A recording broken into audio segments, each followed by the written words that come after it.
Welcome to the January 24th, 2023 regular meeting of the City of Troy Planning Commission. Copies of the agenda for tonight's meeting are available at the entrance to the room. Agendas and minutes from prior meetings are available on the city's website.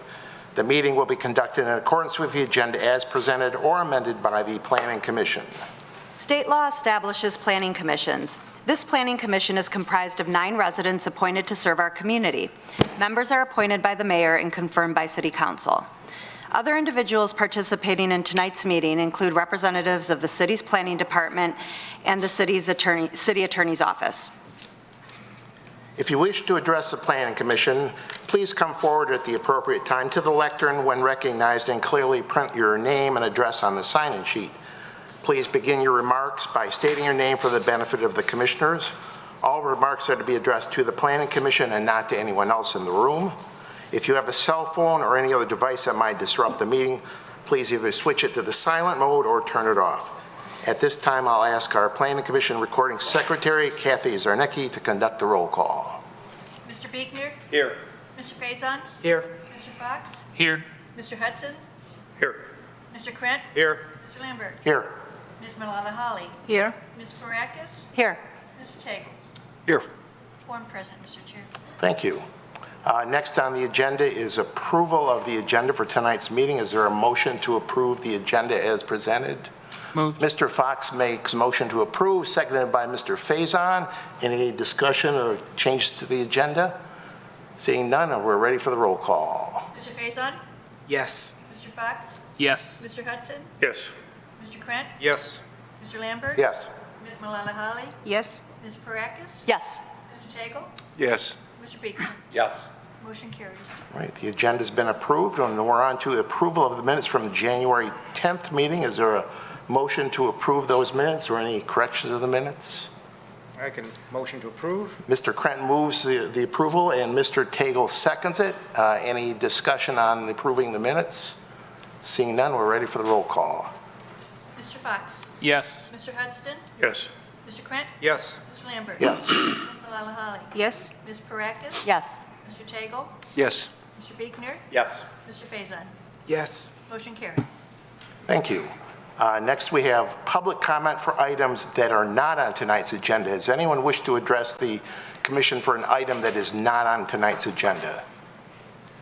Seeing no one raising their hand or approaching the lectern, we will then move on to the item number 5, which is a plan unit development, file number PUD 2020-0018, a proposed concept development plan for Long Lake and Crooks Master Plan development at the northwest corner of Long Lake and Crooks, Section 8, currently zoned O office. And since Mr. Carlisle is not with us tonight, Mr. Savinet has the honors of presenting the proposal.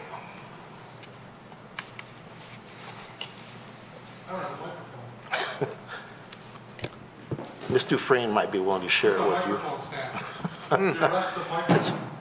It's gone. Budget cutbacks, you know. Budget cuts. Budget cut. It's like Gene Rayburn on Match Game. Remember that long microphone he had? I remember those. I'm dating myself. Can we pull that? Okay.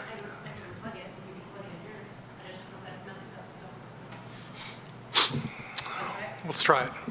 What's the worst that can happen? Oh, somebody, Here comes the microphone. Dick. It's the worst that can happen. Famous last word. Break.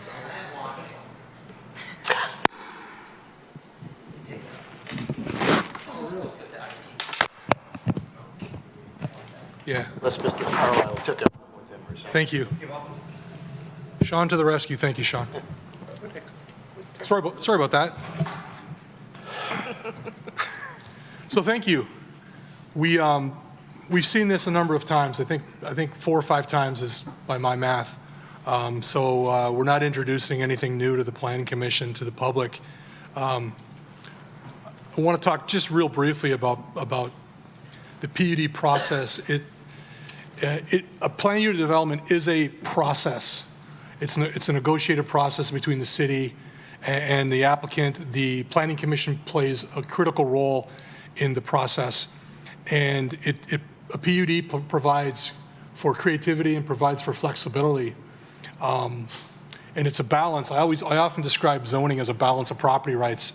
A PUD is also a balance. It's a balance of flexibility, which the developer seeks ultimate flexibility, and the city seeks ultimate predictability. And the PUD is the balance between the two, where there's that balance of predictability and flexibility, which is, as we've gone through that process, and I'm going to show some slides here that talk about the evolution and that balance that we've gotten to, I believe, over time. So we're in step one of a three-step process for plan unit development approval. We're in the concept development plan stage, which is our CDP stage. And to get to the finish line for step one, it requires a planning commission recommendation, a public hearing, which we've held, and a recommendation. Then it goes to city council for a public hearing. And if and when it's approved, the developer gets entitlement for three things. The concept's approved, the property's rezoned, actually rezoned to PUD, and the PUD agreement, which is kind of the rules and regulations of the PUD. The PUD agreement is also approved. So those three things happen at concept development plan approval.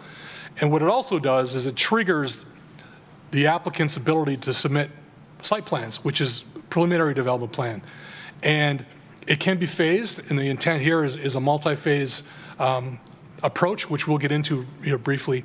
But that'll be step two. And for each of those phases, there's a step three, which is final site plan approval, which is administrative, and which is engineering. So it's similar to preliminary site plan approval, where when it goes for the engineering phase, that step is administrative. I just thought it would be helpful to provide just basic background for this process, because it's somewhat confusing. So this is a 24-acre site. It's presently zoned O office. Again, we've talked about this many times, so we all know the context that we're talking about here. It's presently vacant. There are a significant number of trees. Many of the trees are not the highest quality trees, but there's still significant value in having trees. And there's some regulated and non-regulated wetlands on the parcel. And as part of this, the applicant's proposing to preserve about 3.6 acres of some of those natural features. So let's just talk a little bit about the process that got us to where we are today over 4 or 5 meetings. The applicant asked for a concept meeting in January of 2021, kind of pitched the idea, what do you think? And the Planning Commission let them know what they thought. They just hit some of the high points. That the Planning Commission suggested there should be more integration of uses. It was missing a residential component. There was not a lot of preservation of open space. Where were the outdoor activities to attract residents of the community? What could be done to make this more of a destination? And boy, oh boy, there's a lot of surface parking. So, applicant came back February 2022 with, it was improved. There's a residential component up here, replacing a formerly a retail component. But again, the Planning Commission pushed more. There could be more thought given to creating a destination for residents, people within walking distance, people who lived in the city. Integrating a plaza, a pedestrian path, promenade, more kind of village-like characteristics. Again, reducing parking, still a lot of parking on the site, providing for more walkability. Be bold, be creative, provide visual representation of the project. And the applicant, so every time the applicant listened, came back, it was a little bit better. July 2022, significantly better. Some of the things we talked about, because now we're starting to flush out these natural areas, these state-regulated wetland areas. We talked about that at great length. We talked about the necessity for each potential stage of this development, there should be a corresponding amenity area that complemented it. So we didn't wait till the very end to do all the open space. It was done in phases, just like the development portion of the development. And parking still seemed excessive. So we met again, September 2022. Again, significantly better. The residential component started to pick up a little bit more detail because we've understand, based on words that were shared at a public meeting, that they've partnered with a residential developer. So it's starting to kind of take on shape, excuse me. So we talked about strengthening the seasonal gathering space, talked about functionality of that space, adding gardens, adding play structures, other amenities. We talked about specifically the location of the pickleball courts. But again, we kept squeezing it and refining it and making improvements, and the applicant kept listening and bringing it back. Which brings us to where we are today, which is significantly improved, multi-use, and I'll get into those uses, but we see the evolution of where it started and where it is today. And just to hit on some of the revisions since that September meeting, they added a significant amount of trees to the Great Lawn area. They added internal pedestrian crosswalks. They added a food truck staging area. They converted a fitness center in the north area to a dog park. Added a pedestrian area around the retail restaurant area that fronts on Long Lake Road. They reconfigured some parking, and they removed parking from the natural feature area down over here. So it's the preserved open spaces become larger, the amenities have become more, and it's significantly improved, I think, over time through this process. So what we have now, that is a concept plan of what this area could be. They only have one interested developer right now of all the phases. The other ones are up in the air. Ideally, they hook a big fish and they do it all at once, but that's probably not going to happen. We've got these different areas, and this is a representation of the different areas 1, 2, 3, and 4, and the amenity zones. And I'll get into what's proposed for each one really briefly here. So development area A, again, we talked about this, having a potential residential developer already. You see the area in orange. You see information, the minimum number of floors 3, maximum number of floors 7, maximum building height 90 feet. Those are maximums, but this area is proposed to be residential. We've got in the northeast corner, we've got an office building and supporting parking in a range of height from 4 to 10 stories. Development area 3, office, professional, residential building, ranging in height from 4 to 10 stories. And hotel/residential building, ranging in height from 3 to 7 stories. Complementing, and we've also got 3 restaurant retail outbuildings along Long Lake Road that are going to complement these larger phases. So this is a massing plan that shows all those maximums I just mentioned, providing some context, and providing that information on maximum and minimum heights in one handy dandy table. And we've got 3 amenity zones, A, B, and C, that list the amenities in each of those zones. And it's a pretty impressive list: dog park, fitness path, seasonal ice skating rink, the Great Lawn, bocce ball, pickleball. And there's also significant value in just leaving it alone. Just a natural area that's left in its state that it's been in for many decades. The Planning Commission asked the developer to provide some images of what this thing is going to feel like, look like, provide a flavor of character. Now, we don't know exactly what these buildings are going to look like, so these are more generic. But I don't want to minimize the impact. But we'll know what exactly these will look like when we know exactly what the buildings are going to look like. So, but right now this captures a flavor and a sense of what this thing's going to feel like, which is what the Planning Commission asked for. So there's numerous images in the application. So there's a wide range of benefits. It provides horizontal mixed use, which the master plan calls for. Development of an underdeveloped and prominent site, outdoor plazas, outdoor dining areas, pedestrian circulation paths, public amenities around those paths, public art, and preservation of wetlands.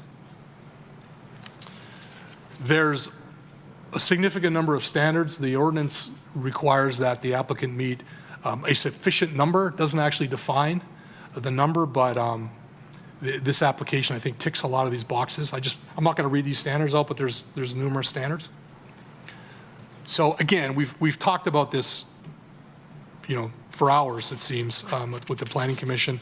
So these are things that the Planning Commission can consider in their deliberation tonight. And again, the applicant this evening seeks a recommendation to City Council for concept development plan approval. So some things, this is potentially our last kick at the can for this concept is, are the proposed development guidelines appropriate?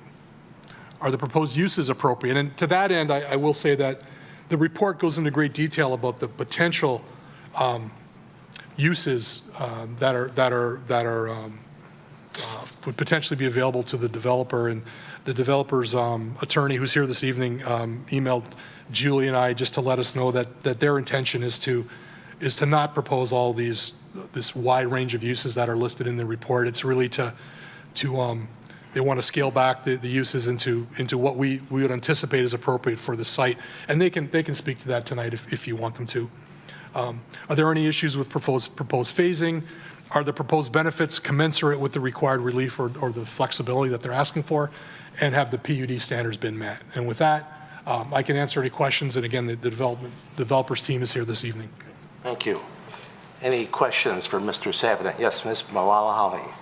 Mr. Savidan, thank you so much for providing the history for this project. I really, really appreciate that, and for setting the tone in terms of what a PUD is and how we, as a Planning Commission, move forward with this.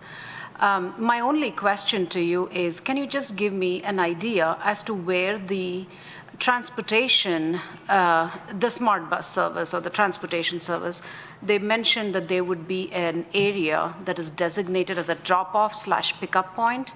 I just wasn't able to find that on this thing.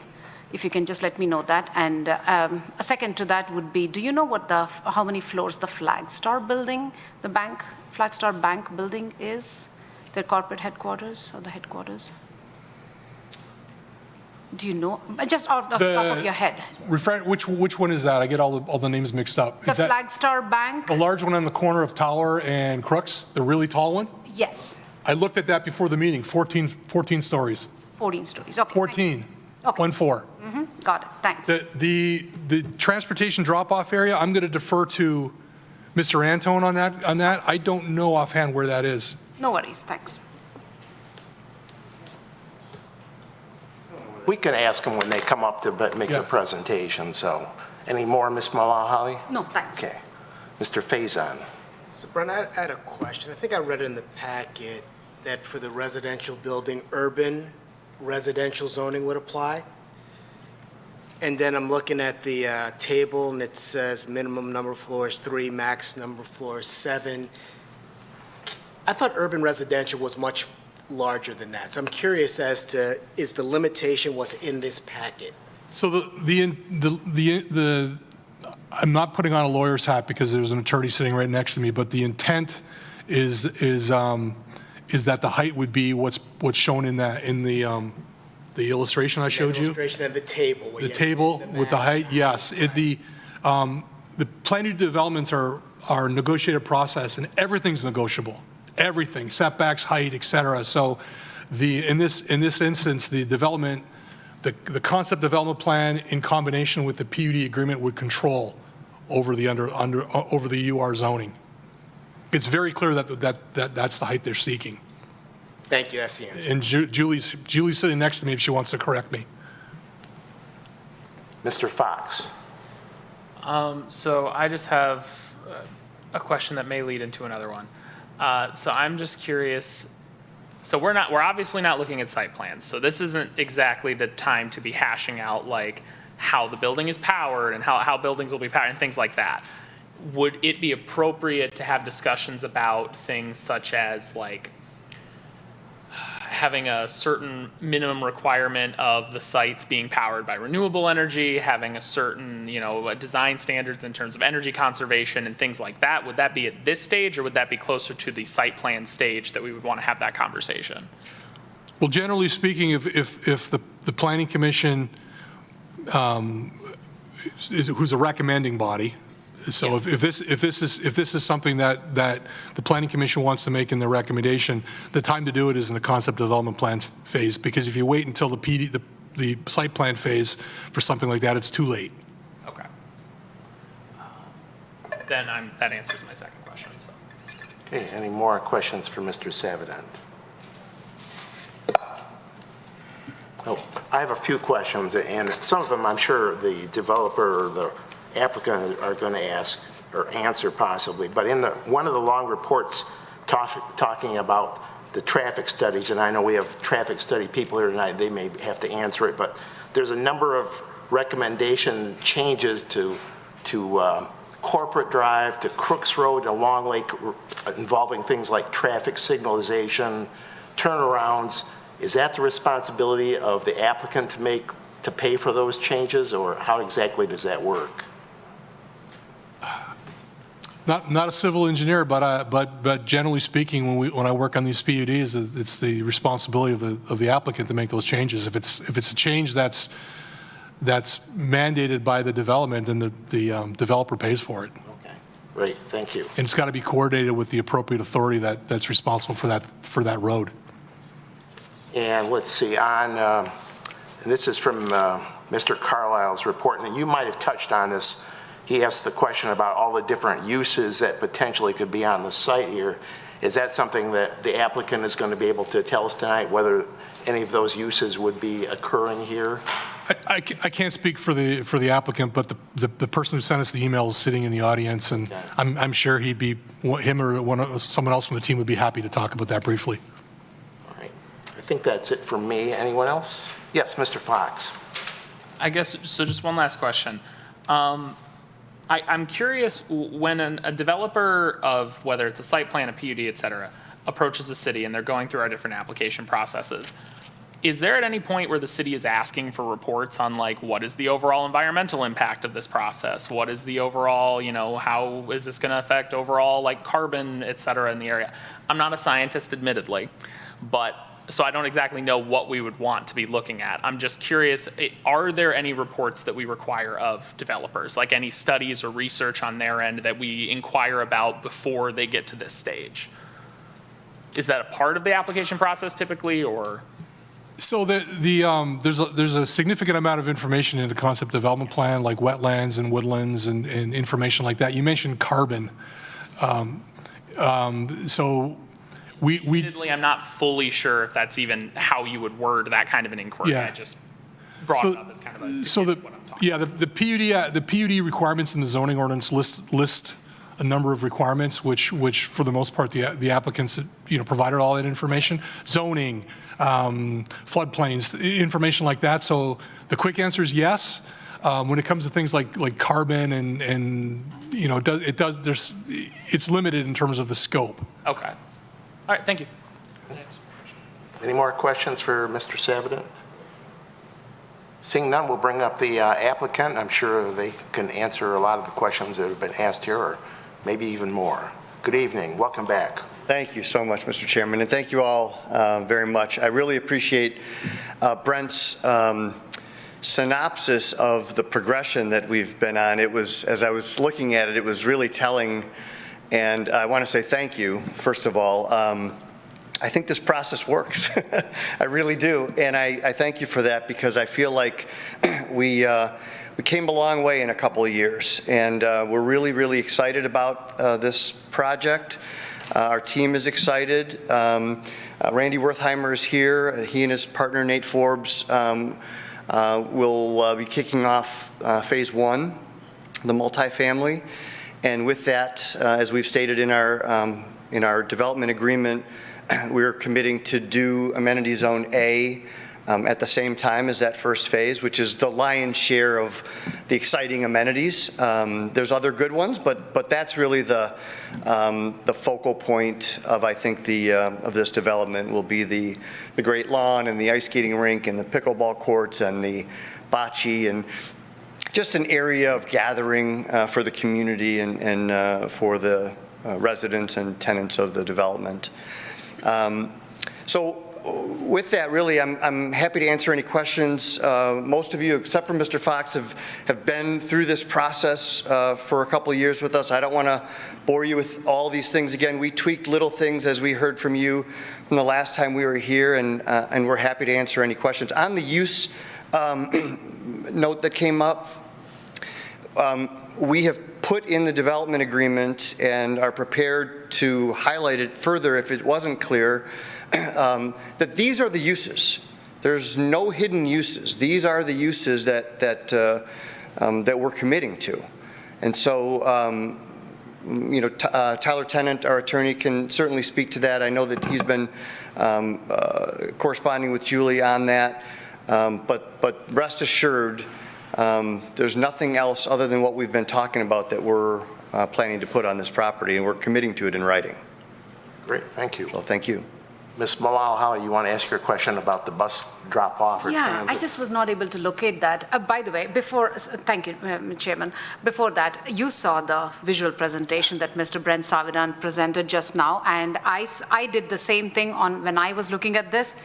Yeah, it's a great partnership we have here, wherein you understand and see the concerns, and now you're able to see what the Planning Commission was able to help you tweak on this project, and I'm sure you're looking at so much more, so much of a big improvement and change, and no doubt, like you, we are all excited. I am for sure excited to what this will add to the city of Troy. Two questions. First one, of course, is still the dropping point, the drop-off and pickup point. I just was not able to see it on that, so maybe you haven't designated it, but I just thought... We have not designated it yet. That will be in conjunction with SMART. We think it'll most likely be on the service side of Long Lake is most likely where it would be. When I say service side, I mean I guess the service drive area of Long Lake, sort of between the office building and the parking deck, but it's not definitive yet. So we'll be working with them as we get further along in the plans. Okay, cool. Did you mean on Crooks? I'm sorry, on Crooks, I apologize. All right, good. Sorry. So you are aware that the city of Troy is well on its way to constructing an ice rink, the Janine Stein. Yes. I just wanted to... Yes. Okay, so you are aware of that. Although I'm not saying it's going to impact your idea of having the rink there, but just definitely that we will now have two rinks. On those lines, I'm still curious to know whether this area, that the amenity zone A, will this be a public use space? And if it is, have you thought about the times at which you will have these open, available, restricted access? What are we thinking on that? You're talking about amenity zone A? Yes. It will be open to the public. The times and those sorts of things have not been developed yet. What we anticipate is, since that would come with the multifamily development that you all will see, we'll bring all of those details of amenity zone A with that, so that we can sort of do both at the same time, because while we're constructing the multifamily development, we will be constructing the amenity zone A area as well. So I'll make sure that we bring forth times and all that sort of stuff that'll go with it. We're going to be engaging professionals who deal with these sorts of things. That won't be me, but I think that we'll make sure that we get into those details. Okay, may I ask one more question? Sure. Okay. So this public art that you have there, is it a stationary exhibit or is it a rolling exhibit that you envision, which changes maybe periodically, say once a year, twice a year, something like that? Or is it just one installation period done? It's meant to be one installation. We have not selected those yet. Those will come again as the development phases come before you. Okay, got it. And my final question, I don't want to take away too much time from other planning commissioners, but Mr. Fox did present that information that I also made notes about. As you know, on the PUD standard 7 under 11.03, it does talk about green building. It talks about sustainability. It talks about energy conservation. And I know you're not still thinking or you're not there yet, but I would like to just put this bug in your mind about consciously thinking about green roofs, consciously thinking about ways that we can restrict stormwater or rainwater harvesting or ecological ways in which we can do that so that we can keep, this project should be a beacon for not just the city of Troy and what can we do with a space like this, but I want it to be a beacon for the entire Oakland County and the larger Michigan state. This should be a way in which we can reinforce the concept that when city and the developer works together, we can provide this kind of 22nd century outlook in terms of energy conservation, in terms of green roofs, in terms of having concepts that sustain itself well beyond 25, 40, 80 years and still be relevant for that time. If we can come up with some ways, if you can come up with some ways, as you think about putting together these things, where you can incorporate sustainability, energy conservation, reduce our carbon footprint. I thank Mr. Fox again for bringing that up because that is something that I would love to now start seeing more of happen as we all become overtly conscious about things that are changing so fast around us. So Great, I thank you. just put that bug in your mind. Appreciate it. Thank you. Great. Ms. Parakis. Yeah, hi, thanks for coming back. Thanks for having me back. I agree with, with what has been said, that this is a huge improvement, and we're really excited about it now. Just a few things, questions. You removed the parking from the natural area of amenity C, and I don't, right here, and I Yes. don't want it to become an irrelevant area. And you also said that you're phasing in the amenity areas, but am I correct that amenity C is really untouched? Except for seating around it. We're really not able to, and Leslie can speak about this, but Eagle has really sort of said hands off. And so there's going to be areas where we're going to be able to put benches and do certain things on the periphery. But for the most part, it's not going to have major impact to those trees and wetlands. So are you able to do like, I see there's a path around, but are you able to do like a meandering path around and put benches around? So we're not sure just yet. That's not really a path. I think that's meant to be more of a retaining wall that you have on the north there. Where we can do that, we plan to. Those we think are great amenities. We just haven't been able to figure quite out just quite yet what we can do and what we can touch because they've sort of said hands off. Okay, I just don't want that to be an We don't either. irrelevant. No, we don't amenity. either. I want it to be. To the extent walkable. we can, we want to do that as well. Okay, sounds good. Okay. The skating rink is good. If you do it, though, you got to think in terms of, are you renting skates and stuff like that? Yeah, we know. That's Yeah, we're a getting whole into all thing that to stuff think now. about, right? So that might be fine, because maybe you have your stand where you do that and you get your bocce ball and whatever. But maybe when it's not skating season, maybe you would consider doing like an outdoor theater. I mean, when I say outdoor theater, just put up, so people can come do concerts. So Yeah. assemble a stage or something. That's a great idea. It is meant to be sort of what we're calling the Great Lawn, but it is meant to have those sorts of impacts. So what we're going to try to do is kind of get with somebody, a group that does these sorts of things and actually promotes them. And so that's all in the works, and hopefully we'll be, again, when we present our first phase, we'll have some more details on those aspects. But I love that. And then maybe my most important question is, in our packet, it talks about 2 entries on Long Lake into the development, but all of the images only show 1, unless you're talking about Corporate Drive. It shouldn't show 2. We've It doesn't reduced it. show 2, it says 2. It shouldn't say 2. We'll fix that. It used to be 2, so we probably missed that in the write-up. Okay. It's 1. Okay, I just want to make sure, because, that area right there, I want to make sure that it doesn't all of a sudden turn into an entrance. No, it's too close to Corporate Drive anyways. It's not going to be a drive. Okay, so we're good on that. Find where that is? Okay. Oh, and one other thing about the food trucks, it used to be in that area, and then I saw the food truck staging over here, but I saw both tonight in our packet. Have you decided? Food trucks are meant to be on that promenade, right, Chris? Sort of like where the bocce ball and Yes. pickleball, okay. It had so- moved from that parking lot. over, sort of. It did, I mean, these things are malleable, so it could be there. It could also be sort of between Area 4 and Amenity Zone A in that area. I mean, I think if this goes well and it's highly populated, you might see them all over the place. And I don't think we want to restrict that. We want to, yeah. So, but the main area will be on the promenade. Okay. And then the last thing is along the lines of Mr. Fox and Ms. Malala-Holly, it was about charging stations too for cars. Yeah, we've just started to partner with a group who's doing them is going to do them at all of our buildings. And so again, once you have to have sort of the masses before they'll come and install them, but we expect this area to have several. So as we come back, that's for sure part of our plan. Okay. Great. Mr. Faison. And the residential will have them as well. Mr. Faison. I just want to follow up on the question that you had about the recommended traffic improvements and just understand. So as part of your development, you are going to make these recommended improvements that we see in the package? Yes.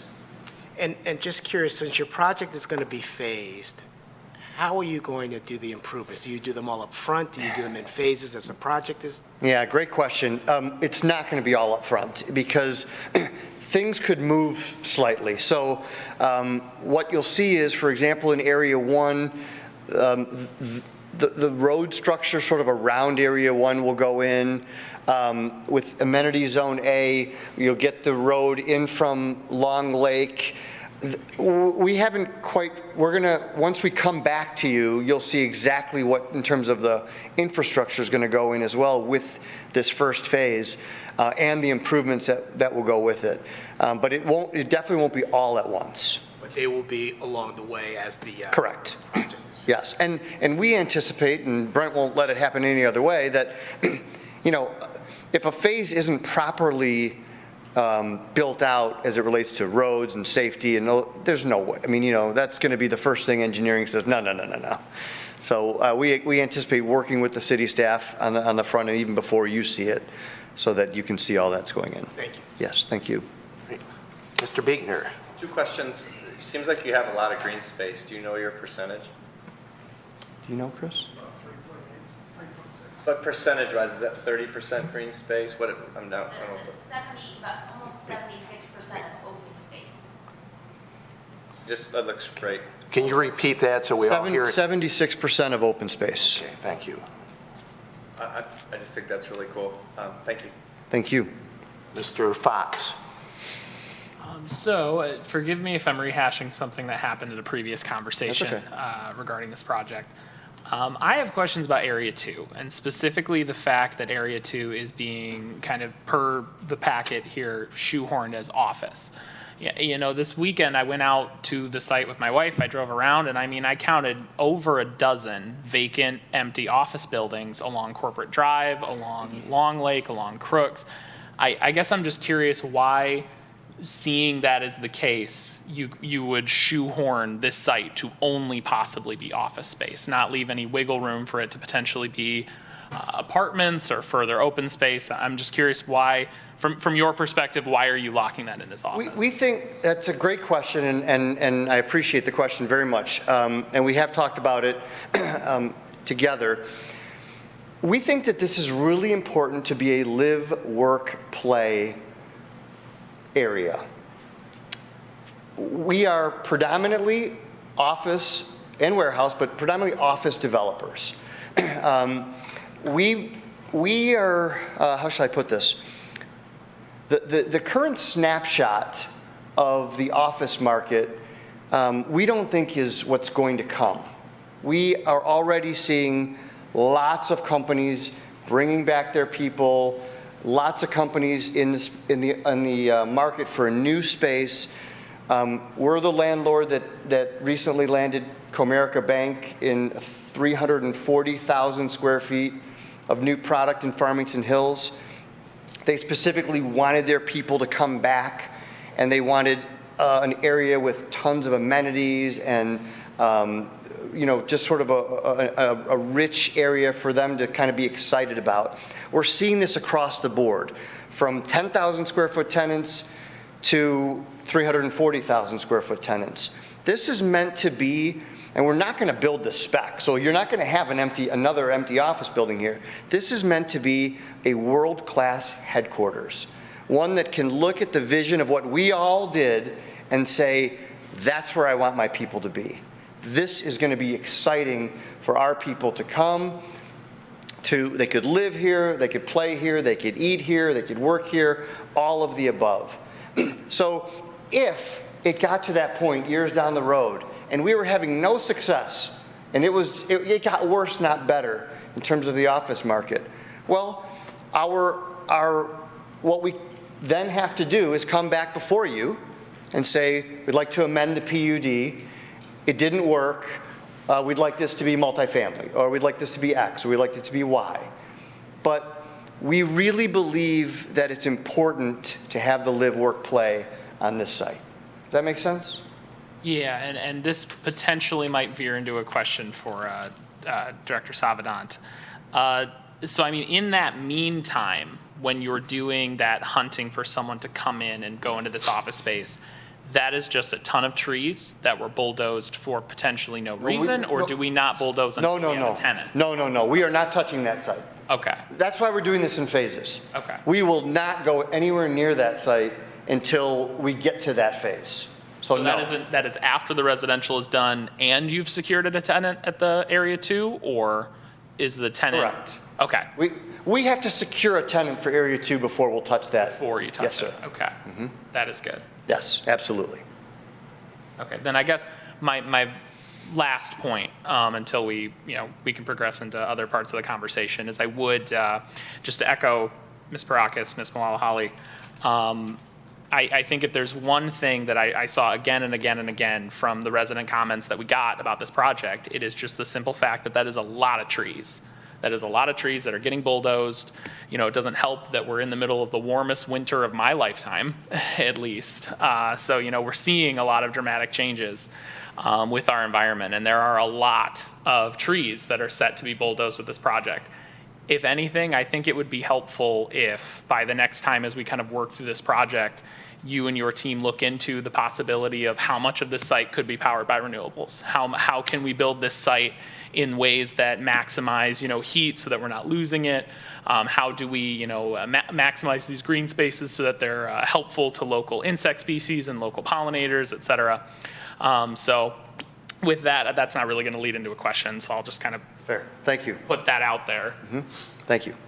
Any more questions for the applicant?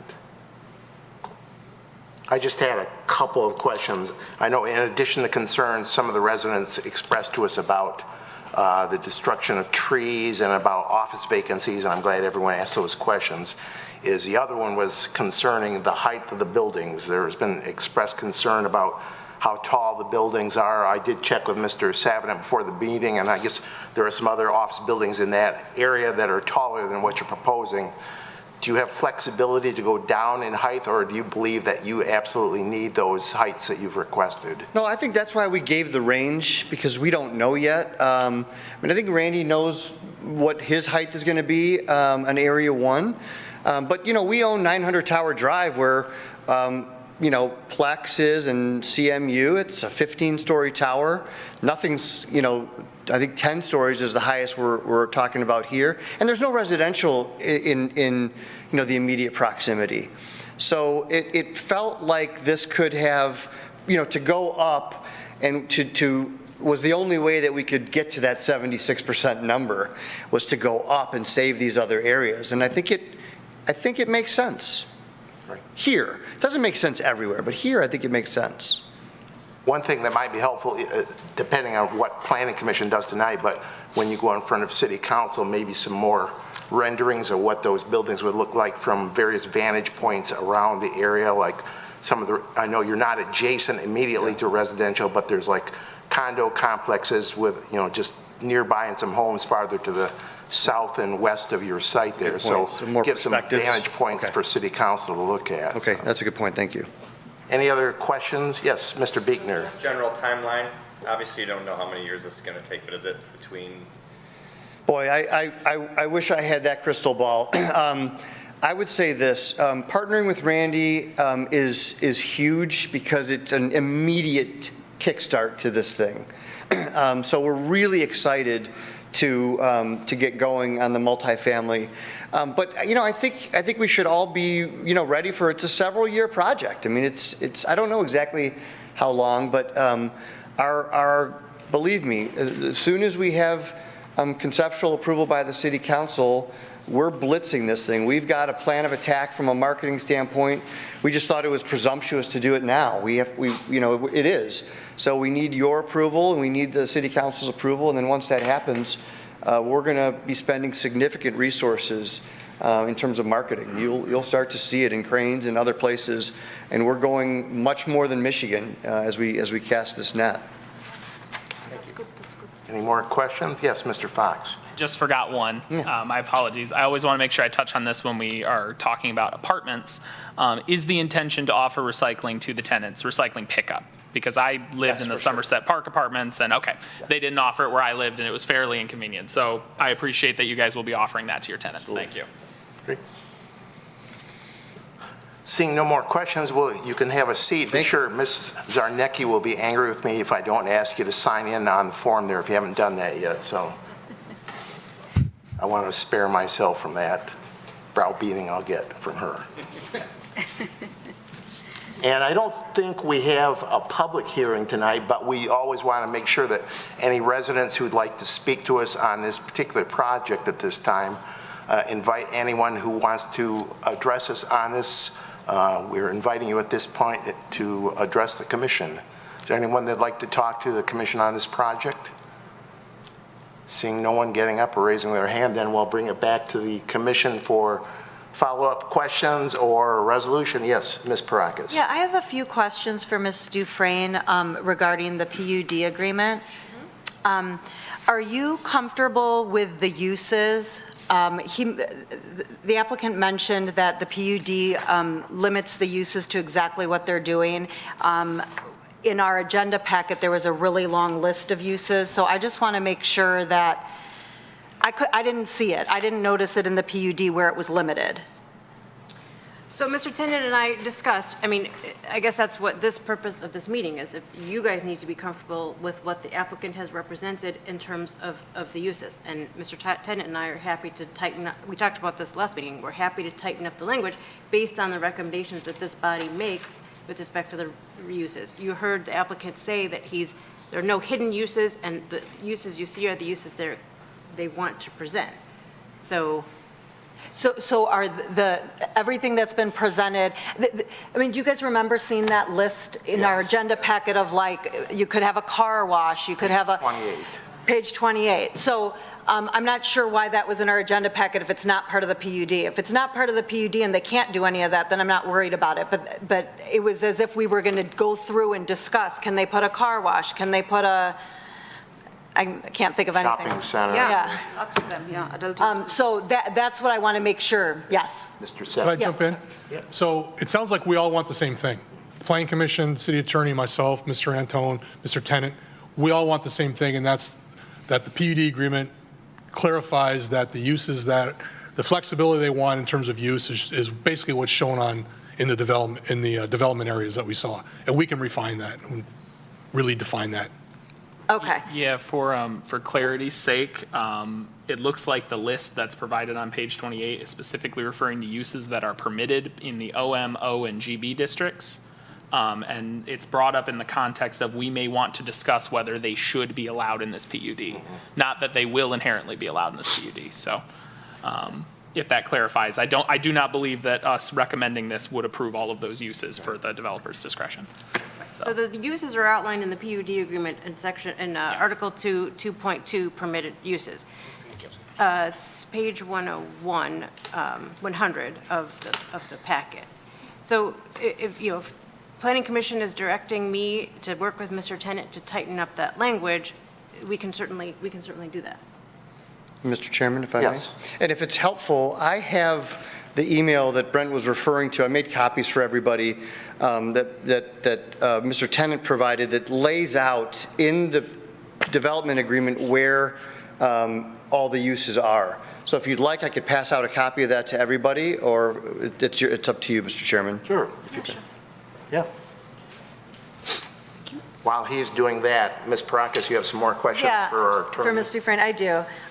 So I mean, I think, back to this really quick, though, I mean, that development area 3, for example, lists like general business, which would then open it up to that long list. So I would definitely feel better having the, since we all are talking about the same thing, let's get it secured in the PUD and have it in writing, would be my recommendation for that.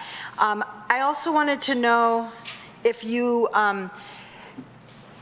just to make sure that the PUD reflects that there is only one entrance into the development off of Long Lake. Yeah, I did miss that. Mr. Savinon asked me if I caught that. I will make sure, and I have a note in Mr. Savinon, and I will make sure that. Okay, perfect. Yes, thank you. And then there was one other area, I don't know if I'm going to be able to explain it, but somewhere we were talking about access management. It's on page 62, and it said, the results of an analysis that indicate the right turn deceleration tapers are recommended, blah, blah, blah. But then it says, there are no site access driveways proposed at this time with this PUD. Therefore, the site access driveways will be further reviewed for access management and auxiliary lanes during the development of the site plan. I'm just wondering, is this something that should go into the PUD agreement up front so we make sure it's taken care of? I couldn't tell if it was telling us that maybe, if it's being recommended to us, maybe we should get it in there. And I'm not putting you on the spot, you can think about it, but maybe just consider it, I don't know. To me, this seems more like an engineering issue, and I'm not comfortable. It's difficult because we actually, and Sarah Merrill's here from OHM, our traffic consultant, but we actually had a meeting with engineering and both traffic consultants and the road commission, and it was a big meeting. But the difficult challenge we have is we're only in the concept stage, and we don't know exactly where we know it's going to look something like this, but we don't know what the uses are going to be. We don't know exactly. We don't know if it's going to be a 4-story building or a 7-story, all these unanswered questions. So the road commission's like, we're happy to meet and try to resolve these traffic issues, but what are we reviewing? Okay. Because we don't have actual site plans yet. We've got concept with color. And I'm only making a joke, Sarah. When you show an engineer color, their heads explode. Color, But so both traffic consultants are here this evening, paying attention to what we're talking about. They're going to be involved with the preliminary site plans, and when we get actual site plans, concrete actual site plans, we'll have more certainty in terms of what's going to happen and what's going to have to be constructed. I mean, I understand you're concerned about wanting to make sure it's in the PUD, but there's, we don't want the PUD to be so inflexible that they have to keep coming back to this board. I understand. City council. So Yep. I think it's been noted. Maybe Mr. Tennant and I can come up with some language that talks about following recommendations of the traffic consultants as the site plans are submitted. I mean, something like that, if that would meet with your comfort level. Yeah, sorry, one last thing. Okay, so many of the residents, and I would say maybe everyone in this room would agree that, is there any language that we could put in to prevent something like the Kmart situation from happening? Meaning, 10 years down the road, 20 years down the road, they get up and leave and we're stuck and there's nothing we can do about it. I'm trying to think of what. Well, the other example that comes to mind, and I'm sorry, I didn't mean to cut you off, is the Bloomfield Park issue. I don't know if there's language that can protect against that situation. Mr. Buechner hit on the duration of this, and we've had very little discussion up here about the 20 years that they're proposing. And I don't want to put a wrench in plans, but if, this part of the negotiated process. So if we have heartburn over 20 years for this development, that's something that we should be discussing now. Because as it is, I thought it said 10 years. Even I thought it was 2.4 10 says, years. 2.4 says 20, I believe. Where does it mention, Julie? Yeah, If you we- can point I- us I to wrote that, 10. Because I thought it was 10 years too. Maybe we could get the applicant back here to answer that question, so clarify. 2.4 right I think it's now. 20 as well. Just to give you a little bit of perspective on this, I've been involved, I'm showing my age for sure, but our Farmington Hills corporate campus, which is the piece at sort of Halsted and 96, if you can picture it, where Comerica is going to go, that is 20 years, and we're, it just sort of ticks through. Lyon Town Center and Lyon Crossing in Lyon Township, Michigan, same thing. It's about a 20-year thing. It just depends on the market. And so you don't know. You hit a recession, and you've all of a sudden lost 4 years. And we've seen that as developers. It happens, pretty regularly, where we get these, these cycles, these ups and downs. So we put that in there because obviously we don't want to go to this type of expense and trouble, and then all of a sudden we're like out of compliance because we hit a recession and we've lost, 3 or 4 years.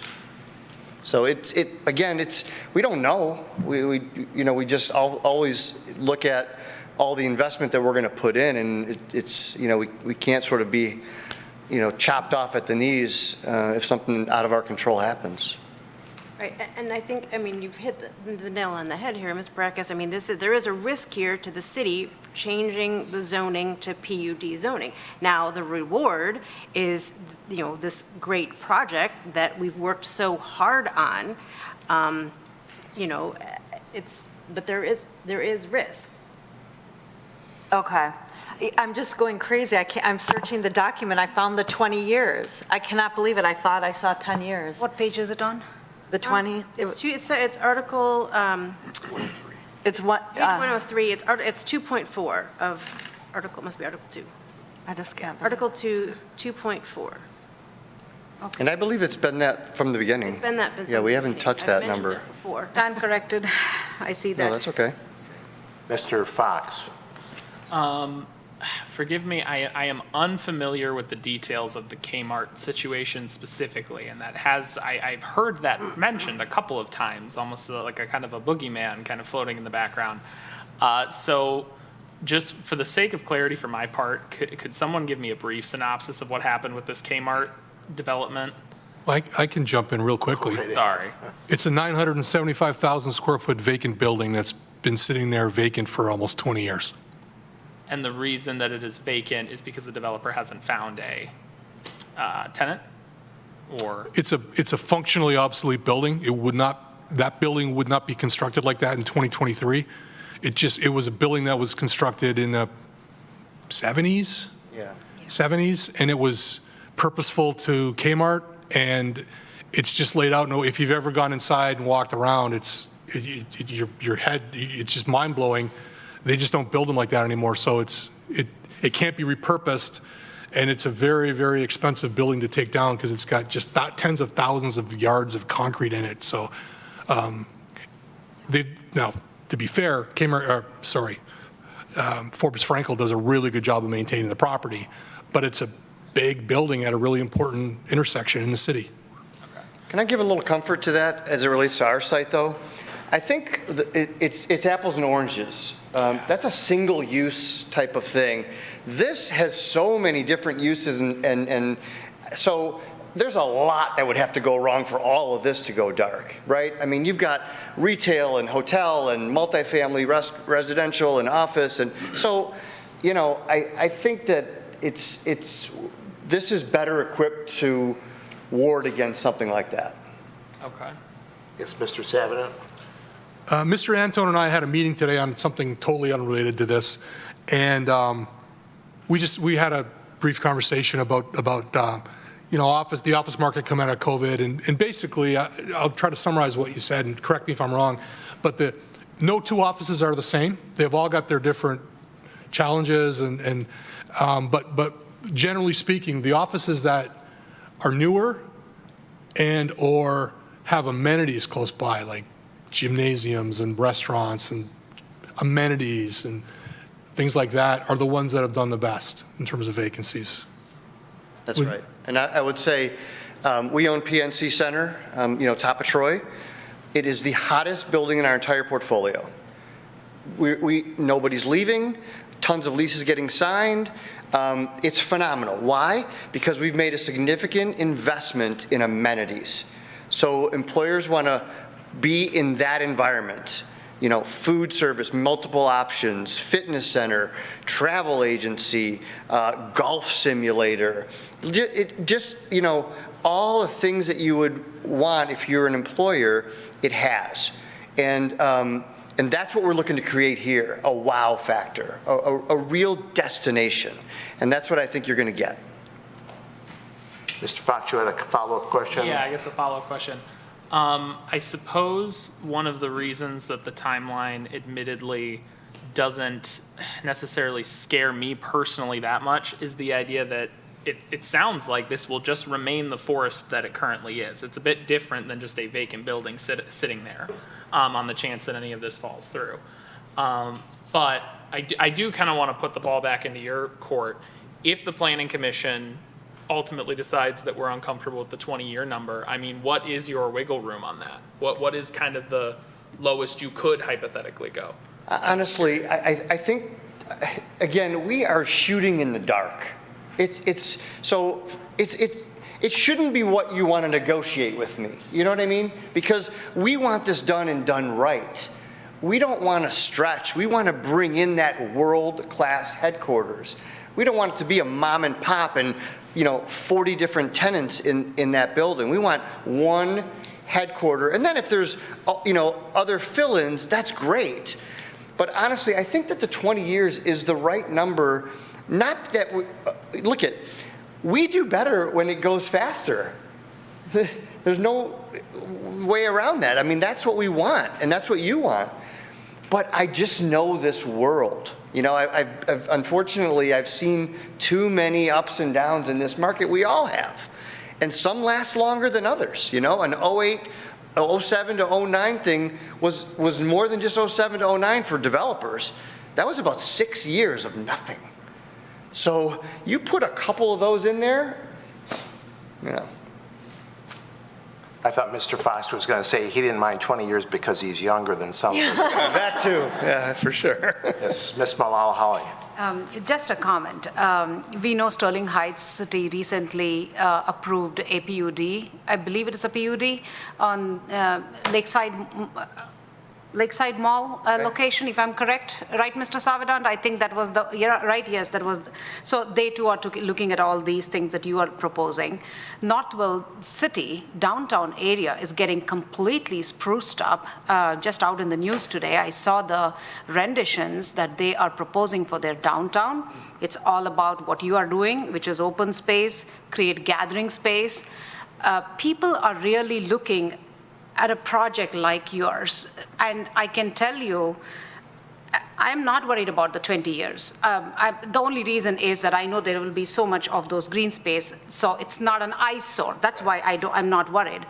But I am truly excited only because I do see so much more value that we will get out of this area here. And if Northville Downs is doing that for their downtown area, completely ripping it up and opening and having these permeable pavements and heated pavers, sorry, missing my vocabulary here, and lots and lots of gathering space. Those renditions that I saw today in the news is absolutely wonderful.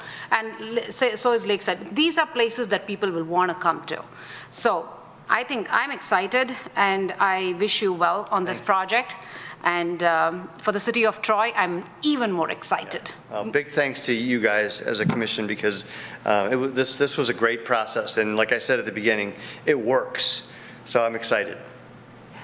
Yes, Ms. Parakis. I just have one question. I'm not exactly sure I understand the Long Lake restaurant retail, which aren't part of one of these areas. what's the phasing?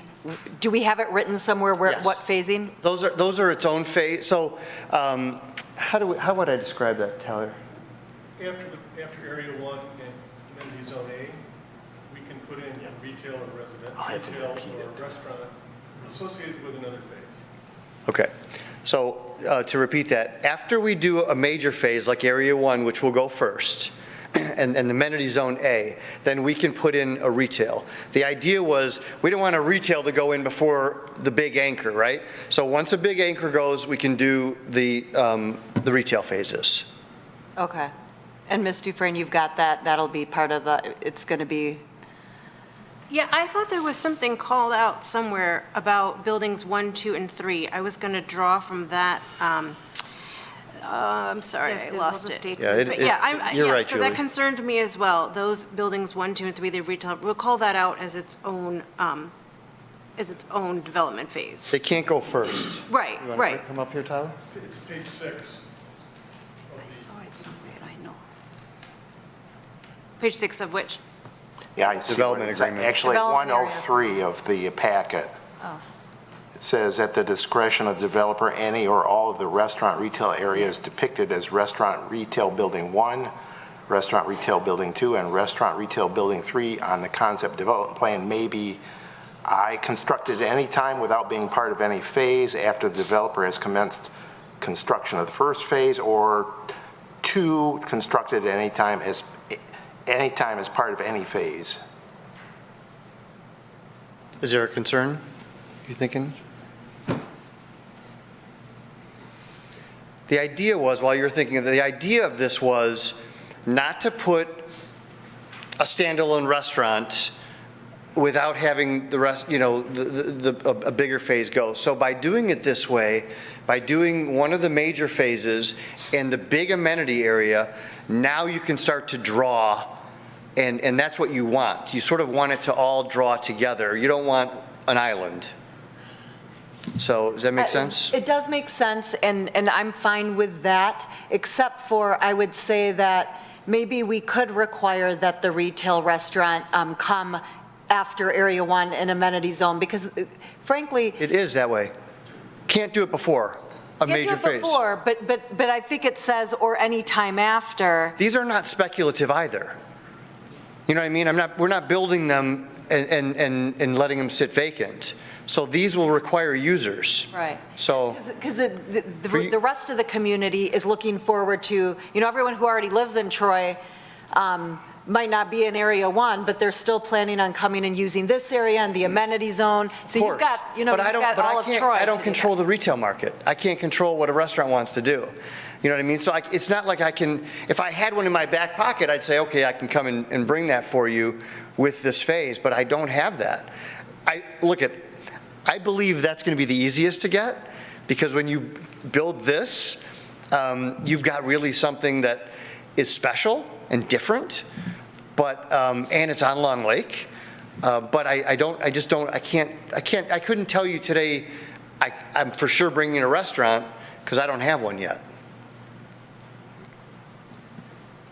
I mean, to answer your question, Ms. Breckus, I'm comfortable with that language on page 6. It's part of Article Section 2.3, because I think it says exactly what the applicant is suggesting. Is there something that's giving you heartburn about that language?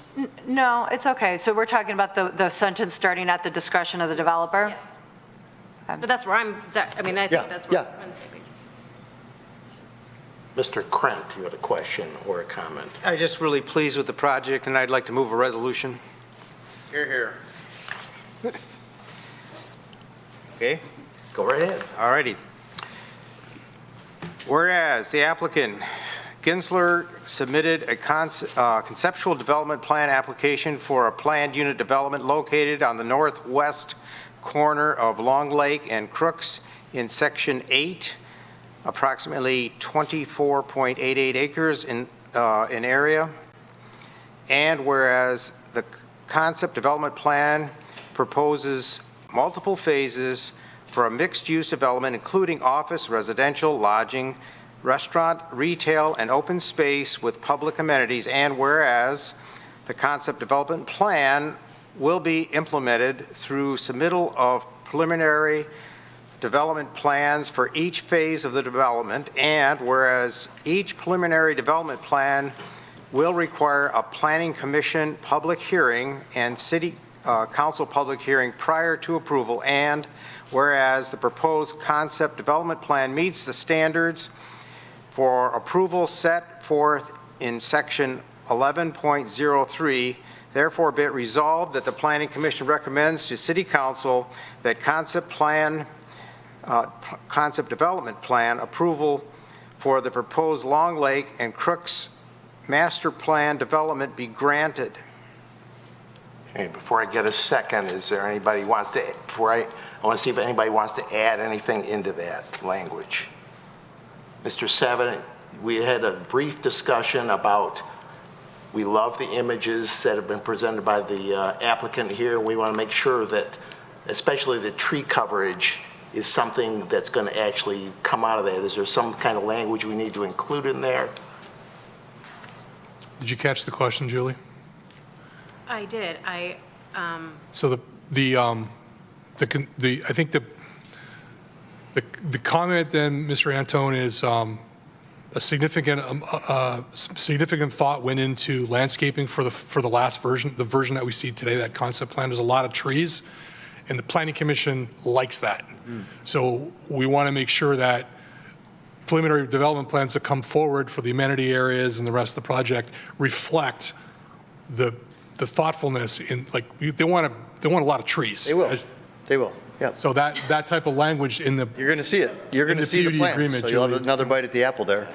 Can we put language in there that basically the landscaping in the concept development plan is reflected in the preliminary development plan, something that has some teeth?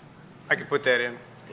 We can put that in the agreement. Yeah, I mean, to be, In the minutes. So Mr. Kren has added that into his resolution. to be fair, these are not trees that were counted or those sorts of, Correct. this is so conceptual. Yeah. So, I'm looking here and I'm not counting trees okay. And I don't think the intent is to count and, this many for that many. It's showing a flavor, a character. It's showing clearly this is very tree centric, and I think that the Planning Commission likes that, and Yeah. they don't want a bait and switch. I'm not insinuating that that's your intent at all. I'm fine with it. And the second was the images that I talked about in the presentation that are generic for each stage. Could you have similar type images that capture the actual architecture of the building? Yes. And show the same thing? Yes, that's the idea. That's the plan. Great. And Mr. Kren has said that that's part of his motion. I think Mr. Beekner was going to second that. Any discussion on the motion? Yes, Ms. Parakis. Just to sort of add to that, so for example, in Area 3 on the east side of the building, there's a pretty thick band of trees. So we're not counting the trees, but we would expect that you would picture you wouldn't just bring the building all the way up to the road and not have any trees, because you've shown us that you're going to put some trees there. So please understand, these are conceptual figures. So no, I'm not telling you right now that area of Area 3 is going to have trees on it. It could come on the other side. It depends on the user. It depends on the architecture. But how about we just say overall, conceptually, I think we're showing a significant amount of open space here. I mean, this is a lot better than the office zoning that it currently is, I think, for all of us, right? So I just don't want to get into the weeds now, because it's just not fair. It's conceptual. Any further discussion on the motion? I just wanted to add on to it. I appreciate all you've done to work with our planning department, our city attorney's office, and with the planning commission, taking all of our input, and you've reflected very well. And I think that this will be a major asset to the community. I know a lot of young people in the community complain about there's no place to go around here. I think this will be one of the places that they'll end up going. Right. So thank you. I guess with that, and there's no further discussion, we're ready for the roll call. Mr. Chair, can I ask the maker of the motion to state how he would like the phrasing of the landscaping? Well, I think, how do you want to do that? I could just say Savin's that the concept plan indicates extensive landscaping and trees, and we approve that type of concept. Is that okay with you, Mr. Savidan, since Well, I don't vote, but well, I think that's the well words came stated. from your mouth, so, all right. Okay, is that okay? All right, Thank you okay. very much. Mr. Hudson? Yes. Mr. Krantz? Yes. Mr. Lambert? Yes. Ms. Malala-Holly? Yes? Ms. Parakis? Yes. Mr. Tagle? Yes. Mr. Biegner? Yes. Mr. Faison? Yes. Mr. Fox? Yes. Motion carries. So for those in the audience or those watching from home, this is a recommendation. The next step is a public hearing at City Council. We don't have a date yet, but you look for that in the near future. Thank you. Thank you again all very much. We look forward to seeing you soon with our first phase. All right, thank you.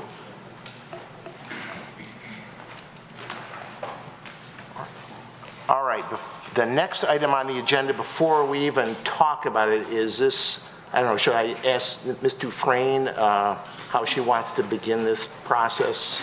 Yes, thank you, Mr. Chairman. It's come to my attention that the applicant in this matter would like to have Ms. Parakis considered for recusal. I don't know if Mr. Staffa, I don't see Mr. Arbin, are you here? Oh, there you are, you're hiding. Mr. Staffa, did you want to say anything else aside from the email that Mr. Sandweiss sent? No? Mr. Sandweiss, did you want to say anything else on behalf of Mr. Sam Staffa? No. Okay. So there's no additional information available other than what the email that was sent to everyone. Ms. Parakis had the opportunity to review the email, and so she gets an opportunity to respond to the request. And then it's, after speaking with Ms. Bloom, we'd ask that this board vote on whether or not Ms. Parakis should be recused. Okay, Ms. Parakis? Yeah, thank you for allowing me to address Mr. Staffa's request for my recusal. Mr. Staffa has concluded that I can't render a fair and impartial decision and is thus suggesting I'm biased against him. I believe that I treat all applicants with the same scrutiny. I have nothing personal against Mr. Staffa. No matter who the applicant is, I use the same strategies when reviewing applications, and that is to apply the standards of the zoning ordinances. I have no reason to be biased against Mr. Staffa, and I don't believe I ever have been, so I will not recuse myself. So, yes, Mr. Krent. Yeah, I've sat on this commission for a number of years and listened to Ms. Parakis and how she evaluates the various plans that come before us.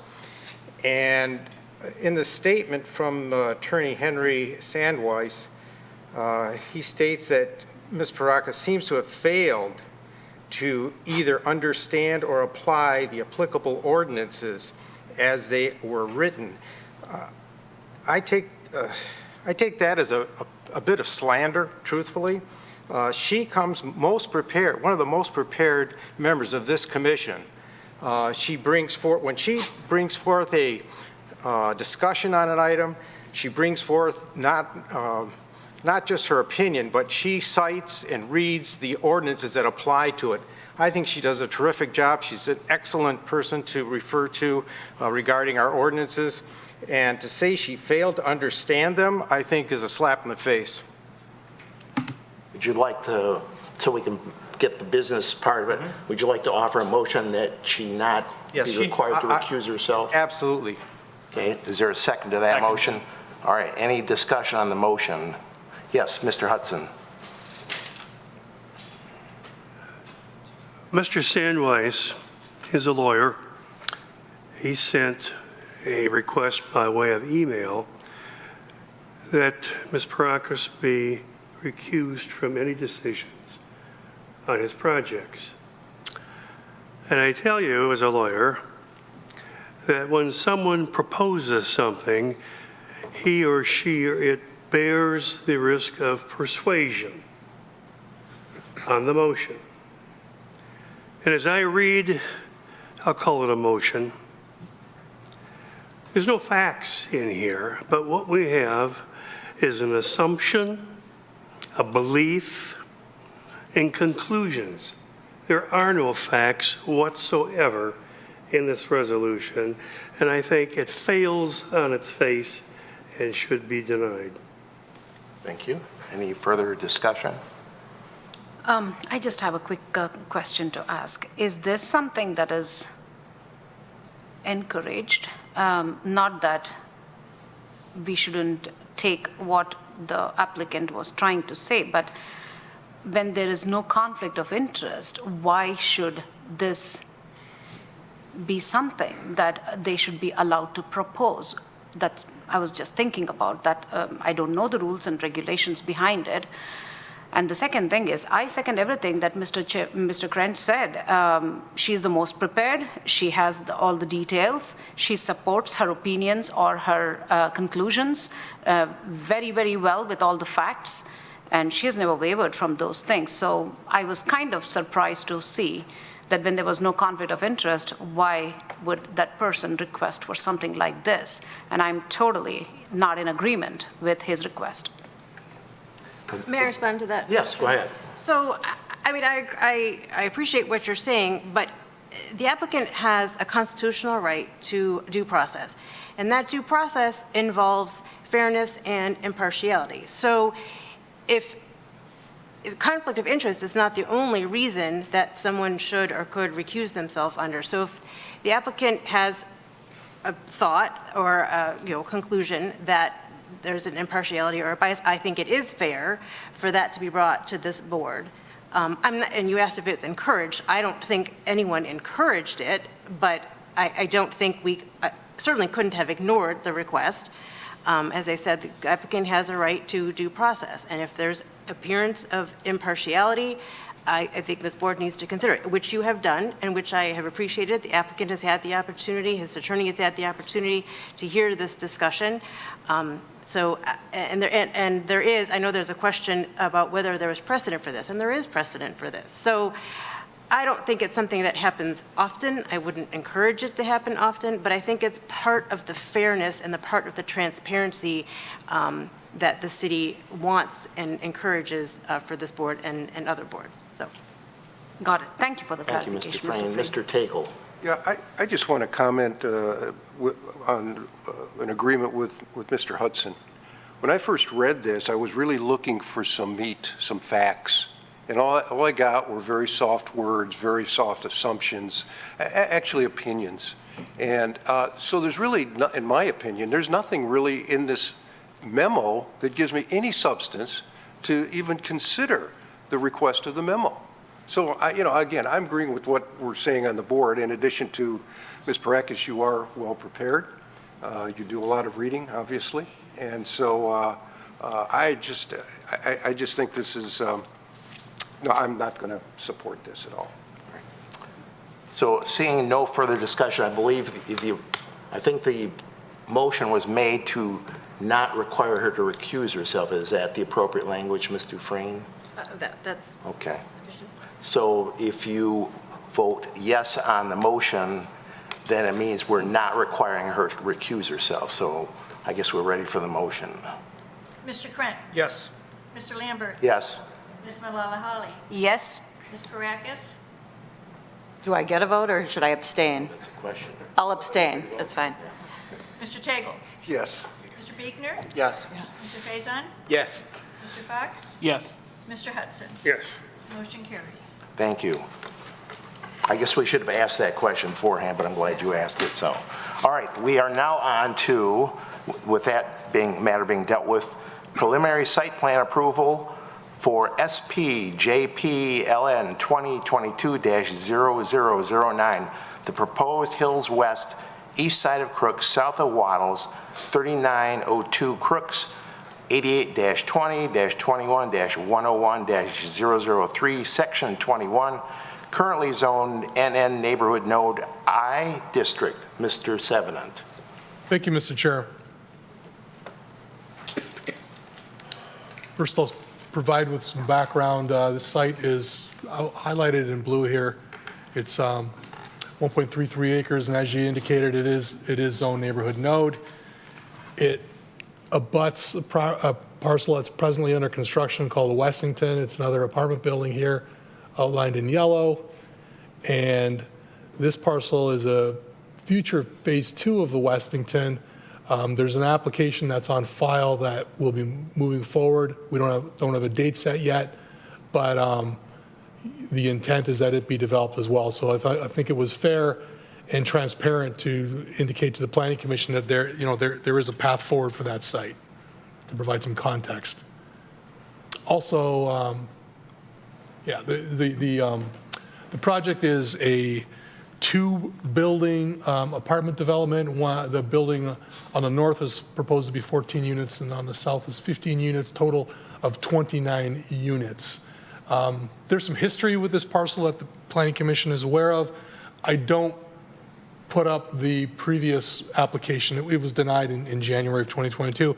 I don't put this up here to focus on the past, but I think a fair question that could be asked by the Planning Commission or someone in the audience or someone watching on TV is what's different from the application that was denied to this application. And you see that the layout is generally consistent, but there's a number of revisions. I'll just go through them really quickly. The number of units was reduced from 30 to 29. The trash enclosure was relocated. The floor plans and elevations have been revised to move the main entrance onto Crooks. The landscape area is increased 2.23%. They shifted the buildings and the parking to the north to provide additional buffering along Berry Lane Drive.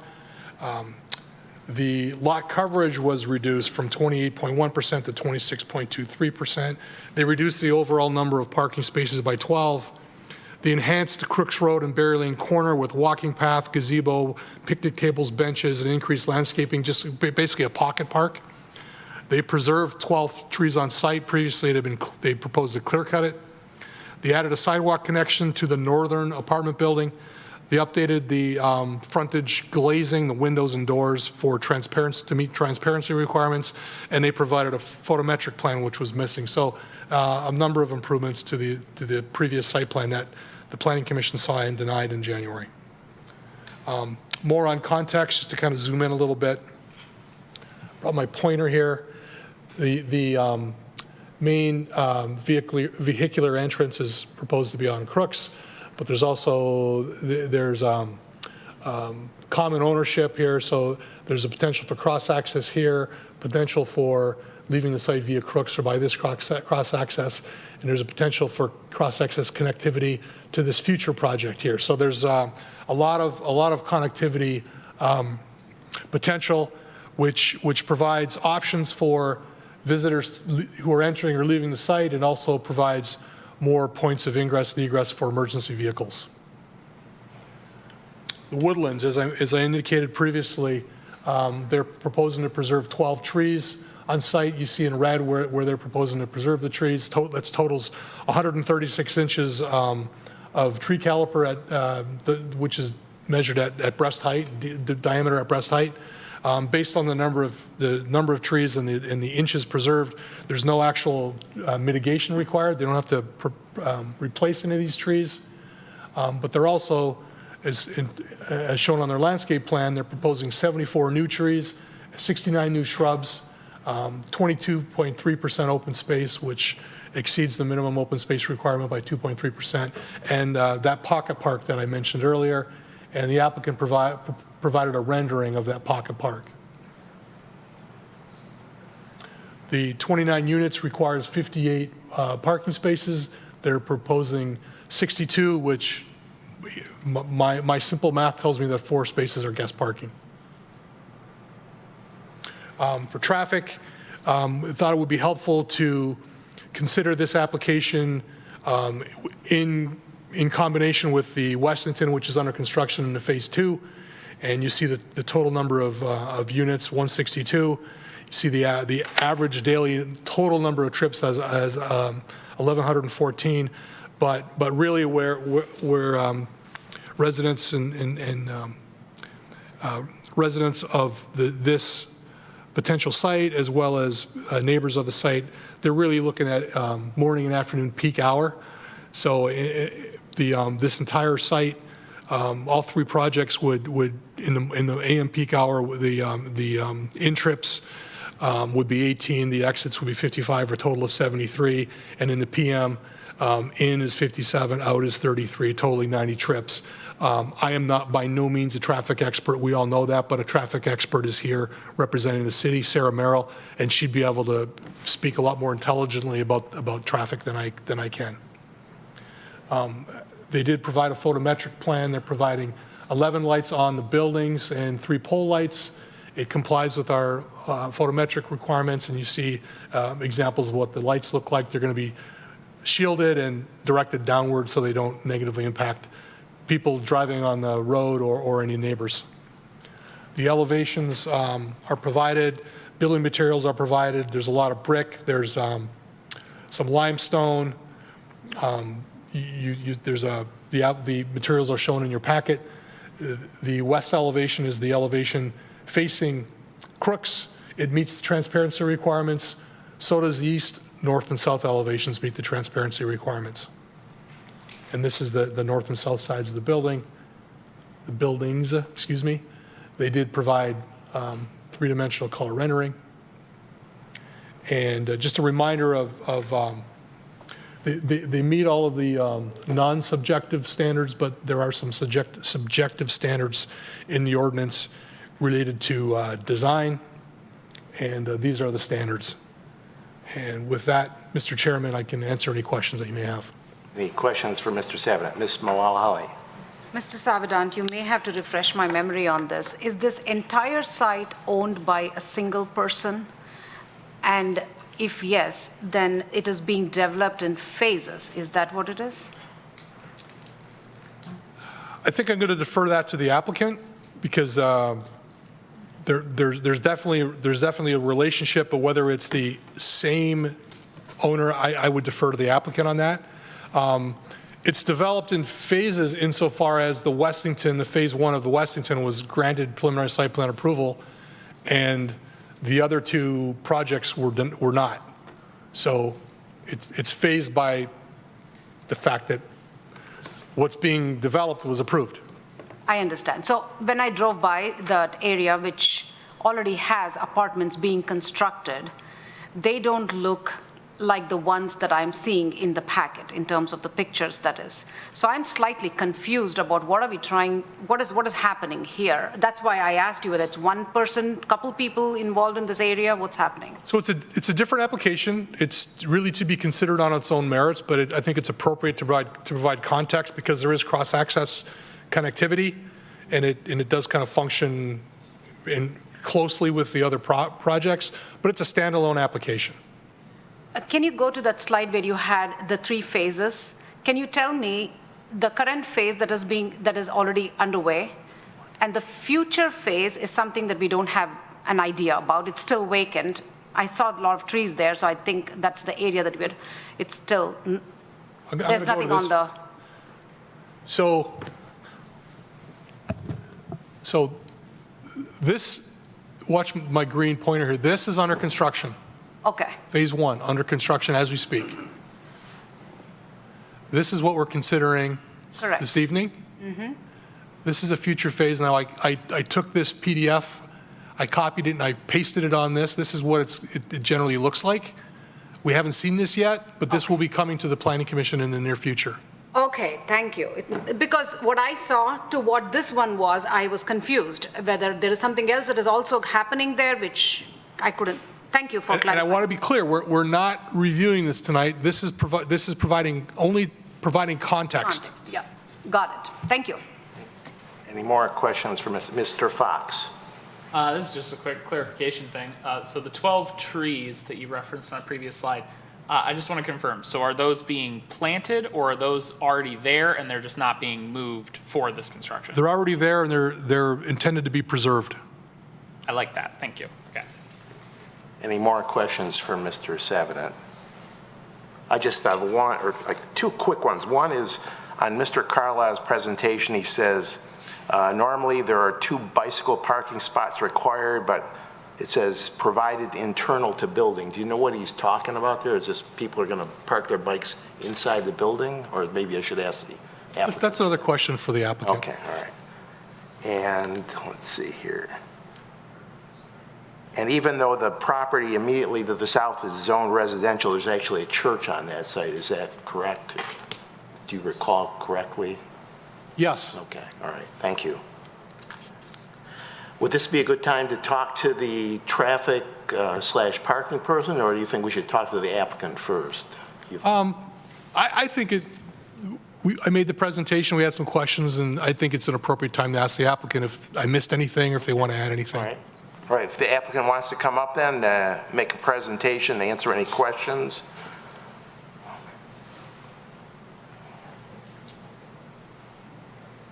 Make sure you write your name on the sign-in sheet there, please.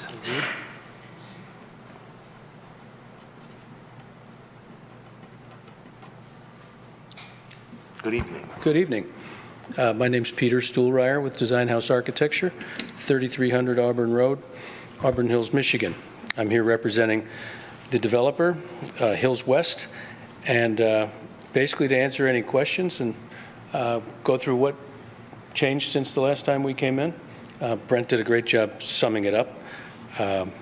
But you know, I can answer questions about the architectural variation on the site if that comes up. And I don't have anything that you didn't hit on to clarify. The bicycle spaces, however, are inside of the amenity room, which is the gym in the building to the north. Other than that, we think we have a compliant, as you said, a objectively compliant project in front of you, and are just looking for approval for the site plan. Yes, Ms. Parakis. Thank you for, it's much more clear seeing it one application at a time, and I think you guys took care of a lot of the items. But I did have a question whether or not you guys would consider moving that area with the seating and the artwork and the sculpture to in between the two buildings and have the access point off of Crooks be south of the second, you know, south of the most southern building, and have it go directly, yeah, that would be a good picture. So instead of having this be the entrance, have this be the entrance, and then move that little park area to be more between the two buildings. I feel like it makes more sense because it would be shared, and also I feel like it would eliminate a lot of the traffic going through, because people would enter and then only the people at that building would sort of come around. And I feel like it would also move the access point off of Waddles, which is my biggest concern. It would bring it even more south.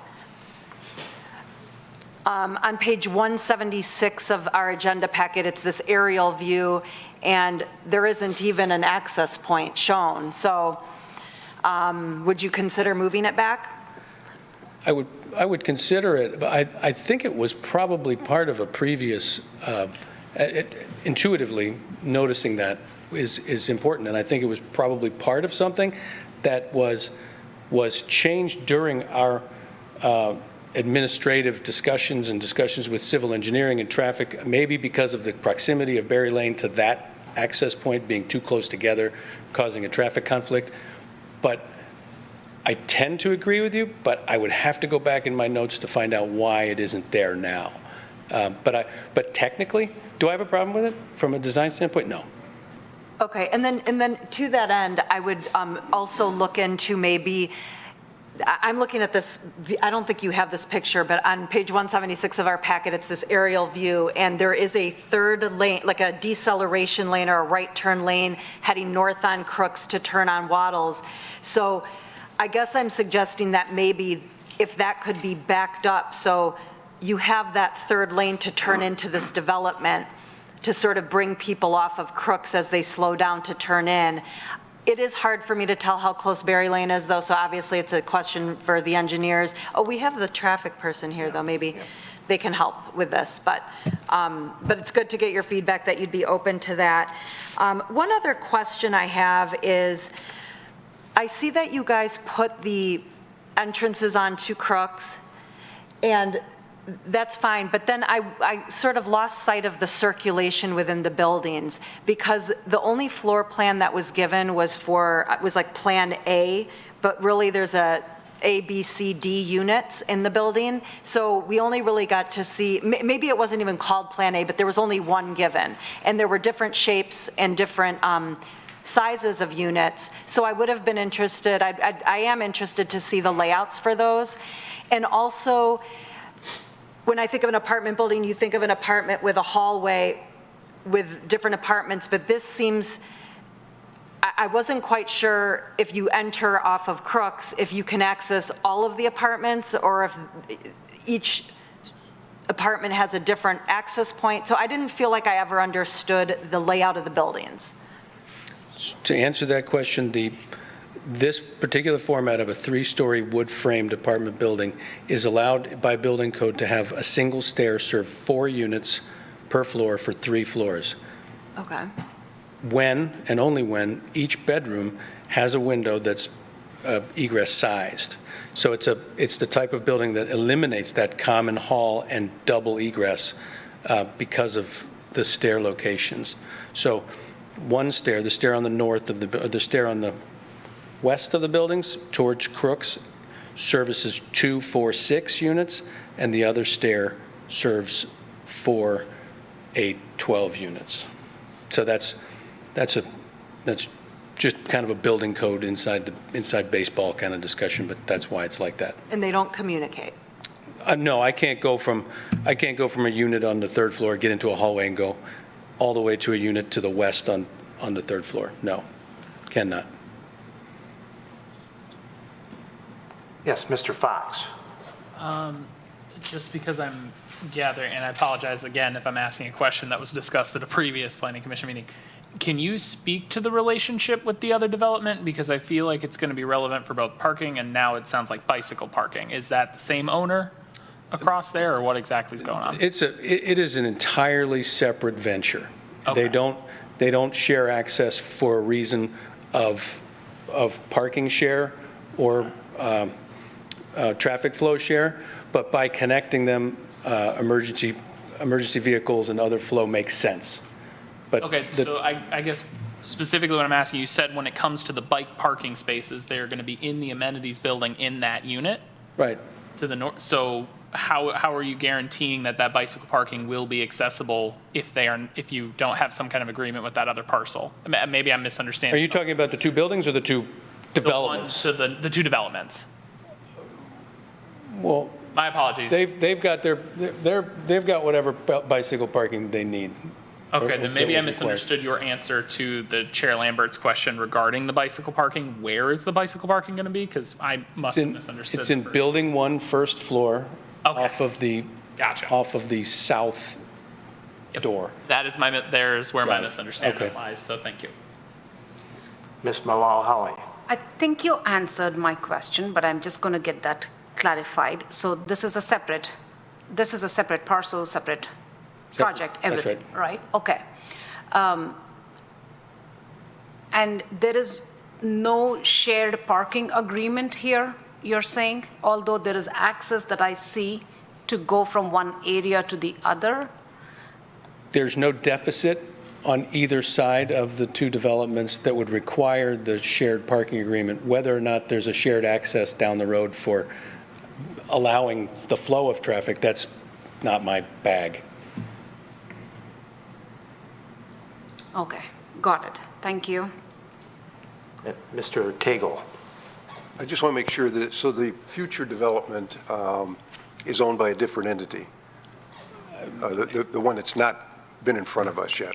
I don't know the legal formula for each of the entities that owns each of these The reason I'm asking parcels. is that the city will require a cross easement agreement if it's a different, if it's not owned by the same entity. right? Understood. Okay. Yeah, and the applicant is proposing cross-access as part of this. It's shown on the site plan. So as part of final approval, they're going to have to verify that and record that cross-access. Thank you. Any more questions from members of the commission? I just had a quick one. I think that basically all of the concerns that were raised by Planning Commission last time have been resolved. The big concern I have in sharing with the vice chair is that access point off of Crooks. I'm concerned about some traffic back up there, and I would agree that either to move that entrance off of Crooks farther south or to make that entrance off of Crooks into an emergency vehicle access entrance only. So that's something I know I want to talk to the traffic expert about, but I believe something has to be done to move that traffic entrance a little bit farther south on Crooks. Do you have any history on this particular decision on that entry point? Do you remember? I mean, I don't know. No, I don't. I know, just stream of consciousness, when we first started talking about this, Berry Lane was going to serve potentially as an EVA. Now Berry Lane has become, as I understand it, essentially a long driveway for one home. Right. So it looks kind of like a road, but it's really doesn't function as a road. It's a driveway. Right.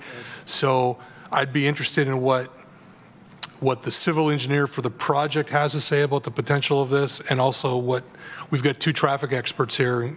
I'd be curious what the traffic experts thought as well. Yeah. Yeah, I mean, my instinct of these types of developments are that I am far enough away from Waddles for this access point, and then on the other hand, I'd be too close to Berry Lane, but calling it a driveway, I guess, that gets into the weeds again, right? So is it a road? Is it I can't be 5 feet away from another street coming out, So there's a little conflict. Yeah, but our traffic consultant is sitting behind you. So she's like, no. Any more questions? Yes, Ms. I have one more Parakis. question. The room that you added, the addition of the resident lounge, can you talk a little bit about what's going to be in there? That's a little gym, a little health club, fitness, treadmill, life cycle, row machine, Okay. bike rack. For both buildings to share? Yes. Ms. Mulally. I just want to go back to Ms. Barakis's point earlier on, which is what I also thought. Why wouldn't that small green space that you have created right next to Berry Lane cannot be put for the residential use right in the center between the two buildings? Aesthetically, it will look good. Use-wise, it will get tremendous use. From looking from inside these apartments, they will have some green space to look at as opposed to looking at another building and a balcony. Why would it not have been something that would work in your plan? I think that just goes back to the discussion of the proximity to Berry Lane and the distance from, and again, admissibly, this has probably been a 24-month design project for us, and it's been a long time since that decision was rendered to move that there. And I think at some point we had administrative. Tree preservation, what it was for, excuse me. Oh, it was tree. So the trees that are in that area that we were trying to save. So Okay. Tree map, tree preservation. Like There. That's. Can you repeat what he said? That's Mike Pizzola, landscape architect for the project. He's mentioning that the zone for the pocket park was set forth to preserve those two trees, which are probably pretty significant. In that area, there's some grading issues there. So even if we were to try to preserve the one on the right, I think that the grading would destroy it. So you'd lose both of them by putting the drive. Any more questions? Ms. Parakis? Well, it's not a question, but I would like to see the drive move regardless. So if it means that we have to figure out a different plan for those trees, I'd like to look into that. I don't know what other people think. I mean, the trees are important, but I'm wondering if we can maybe swap trees, preserve trees elsewhere. Mr. Fox? Well, I want to, before I get super into the drive, I want to hear from the traffic consultants, but I do have a quick question for you to start. Ask this with every apartment. Is your intention to offer recycling pickup to tenants at this time? I am not operationally involved in this development, but the developer operators are here and I could ask that question? Yeah, to provide some background, my wife and I, we lived in Somerset Park Apartments for 3 years. We both very much care about recycling, and there is no recycling pickup at that complex. So we would have to make a separate trip to Sacra. We'd bring a big laundry hamper full of all the recycling we've collected over however many weeks, which is why when I see apartments, I want to ask that question, like, will there be a separate dumpster and set aside recycling, maybe not necessarily a separate dumpster, but set aside recycling pickup for the tenants? I am seeing a nod, potentially, or I'm not sure. Provide a recycling either at the amenity space or in the dumpster enclosure? Okay. Sure. The answer is yes, so. That is true. Lovely, thank you very much. Mr. Faison. Yeah, I was going to echo the comment. I'd like to hear from the parking consultant, because I think moving the drive back from Crooks Road would be beneficial. Before we have the traffic consultant come up, any more questions? All right, thank you. We'll bring up the traffic. Is it Miss Merrill, I think? Mr. Savin, come on up and answer all of our questions. Hi, thank you. Sarah Merrill with OHM, City's traffic consultant. So Crooks Road is under the jurisdiction of our COC, the Road Commission for Oakland County. Oakland County does have some standards and some guidance with respect to driveway spacing, looking at basically how close the driveways are, both on the same side of the road and the opposite side of the road. And normally during the process of engineering plans, the developer would approach our COC and get a permit, which is our COC's kind of blessing, if you will, on the final driveway location. To my knowledge, that has not occurred yet. That would typically occur a little later in the development process. My memory, and again, this is going back a couple of years on this development, some of the very early conceptual plans for this did show the driveway coming out very close to Berry Lane. The radius, the curved part of the driveway, actually did go outside the property line and onto Berry Lane, which is a private road. That created a little bit of difficulty. The other piece to this was the traffic study showed that there should be a right turn deceleration lane going into the development where they widen it out and provide a couple cars worth of storage to slow down and turn in. That would need to occur further south, kind of in front of that church property. As the developers propose this location, they're extending that turn lane from Waddles through the site driveway and then carrying that a little bit south of this site drive. If the driveway were to be relocated, I guess I would ask the developer if that's feasible. From the initial concept, and I don't recall exactly how that laid out relative to this, it was outside the property line. I don't know if they could rearrange it to fit within to make that work. And then again, subject to our COC's approval of the driveway location. Any questions for the traffic consultant? Yes, Mr. So Craig. let's say, you gave some acronyms, COC, what would that? Our COC, the Road Commission Oh, the for Road Oakland Commission for County. Oakland County, okay, got it. Sorry. Okay. I like to have the real name, but anyhow, the point is, if it's possible, who would be the person to pursue this to see if it's possible to have the drive coming in at the southern part of that property and maybe have that deceleration lane actually be in front of Berry Lane Street and the church? In other words, it would have to be so that the radius wouldn't affect somebody's personal property. Sure. So I just want to pursue that because I think it'd be a better solution to have less traffic backup on, because there is traffic backup during, peak times, to not block the exit or entrance from that new development. I mean, I think it'd be smart for the people eventually living there to have, that ability to get into their place or get out, more importantly, sometimes get out of their complex. So that said, I just wanted to know what would be the process, how that would be done.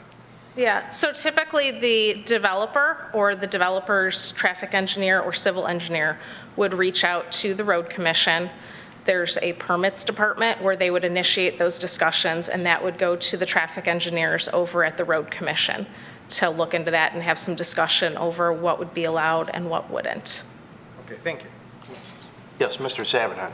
Just while Sarah's at the podium, the issues aside that you mentioned, is there merit in shifting that entryway to the south, in your opinion?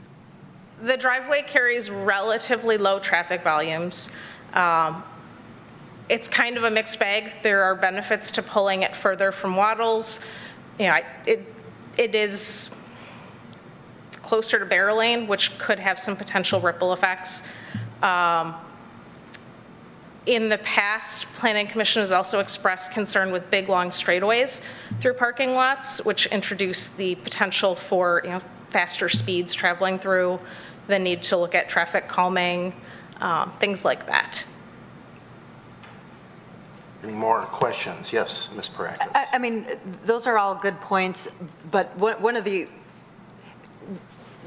other problems, I guess, is you've got people coming in and peeling around and you know, trying to go into the Westington. So you're creating traffic through an area where maybe people don't even live there, at least on this side.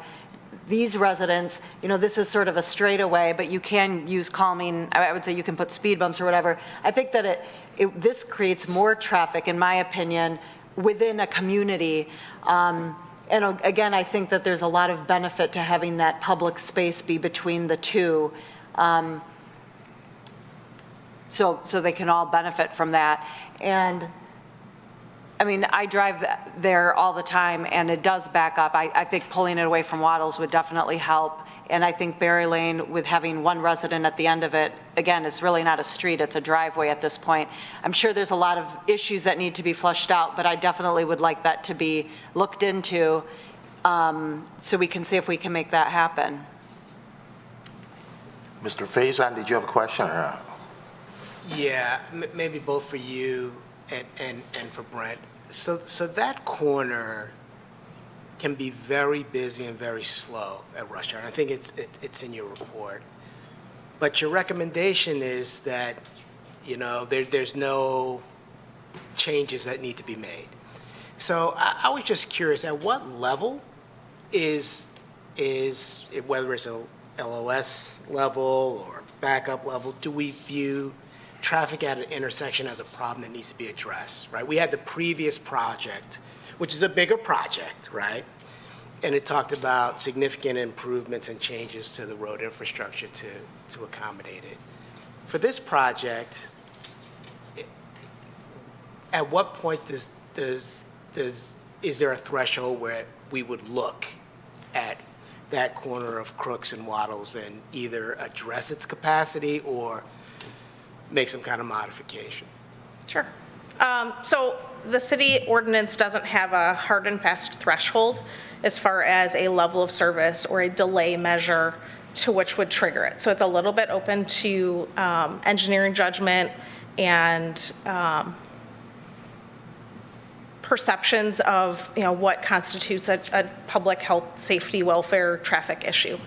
As a general rule of thumb, we're looking at comparing the existing traffic conditions to the proposed traffic conditions with the additional site-generated traffic volumes. And there's some level of service threshold. Level of service refers to delay that we look at. Level of service D is typically considered acceptable. Once it gets below that, we start taking a closer look. If the change is relatively modest, and we're talking a couple seconds at a signalized intersection, that's typically within the kind of normal background variance. Traffic volumes will vary from day to day, time of day, all of those things. Once we start getting to 5 to 10% of traffic volumes at an area or a significant change in those delay volumes, that's where we start looking to mitigation. Again, there's some judgment here, depending on what mitigation is reasonable for a particular area. There may be constraints if it's a signalized intersection with, you know, developments built out where it's not possible to widen the road. If a intersection already has turn lanes, could we add dual turn lanes, or is that not feasible? Is it possible to add, say, a left turn or right turn green arrow at an intersection? And those are based on a number of other factors. So we'll take a look at that and just decide what's reasonable and if that additional delay can be reasonably mitigated. But this intersection is worse than D at certain points of the day, per your report, right? Yeah, the addition of the site-generated traffic, because we're talking relatively small volumes compared to the overall intersection volume, that change in delay from the site itself is relatively minimal.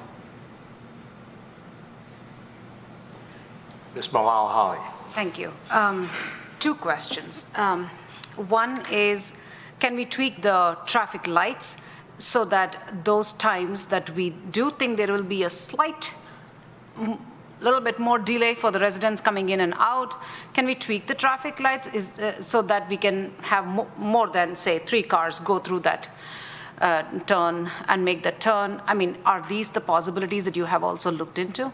Absolutely. So in Troy, all the signalized intersections run on what's called SCATS, which is an adaptive traffic system. The Road Commission for Oakland County maintains that, and there are sensors out at every intersection that detect traffic coming, and they're looking at that on a regional level. So like entire corridors along all of Crooks, not just at one intersection. And trying to look at, for the entire system, how do they change the signal timings? And they're doing it on the fly. I mean, every couple minutes they're changing how much green time each direction gets. And when a car pulls up, it's sensing that that car's there for a crossroad to let them go. But trying to keep that whole corridor in step so that you get good progression throughout the entire network. If there's a particular problem at one intersection, we can reach out to the Road Commission, ask them to look at the timing there. There could be issues with sensors or things like that that aren't working quite right. But generally speaking, these are already adaptive systems, so they are responding live to traffic volumes and trying to do what's best for the entire corridor. Right. So as you know, this is only one part of this larger parcel that we are talking about. There's a potential future development that is going to happen. Your traffic study is limited to the current existing build that is happening, to the one that is being proposed today, but not keeping the future project in mind because we don't know what's going to get built there, right? So my question about traffic is coming from that point of view, because 6 months down the road, we potentially may be discussing on that future project, and again, we are talking traffic all over again. Have you put a little bit of foresight into that future project coming? And let's assume that there's going to be another multi-family building that will be coming up there with 60 residences, so to speak. Is this traffic study far-sighted enough to even incorporate that future project, is what I want to know. Yeah, so Julie from Police Van Den Brink is here, and she can speak to that. She prepared the study. But the study was based on all 3 phases of development. So there's Westington Phase 1, which is already approved, Westington Phase 2, as well as the Hills West development. That traffic study looked at the development and the impacts of all 3 together. Sorry. So that future project, since none of us know what's going to come there, but what were the criteria that you kept in mind? It's on the board. So Julie projected the number of vehicular trips during the AM and PM peak hours, so that would be morning and afternoon rush hour, based on the number of residential units in each of those development phases. Okay, got it. My second question pertains to page 162 in the packet.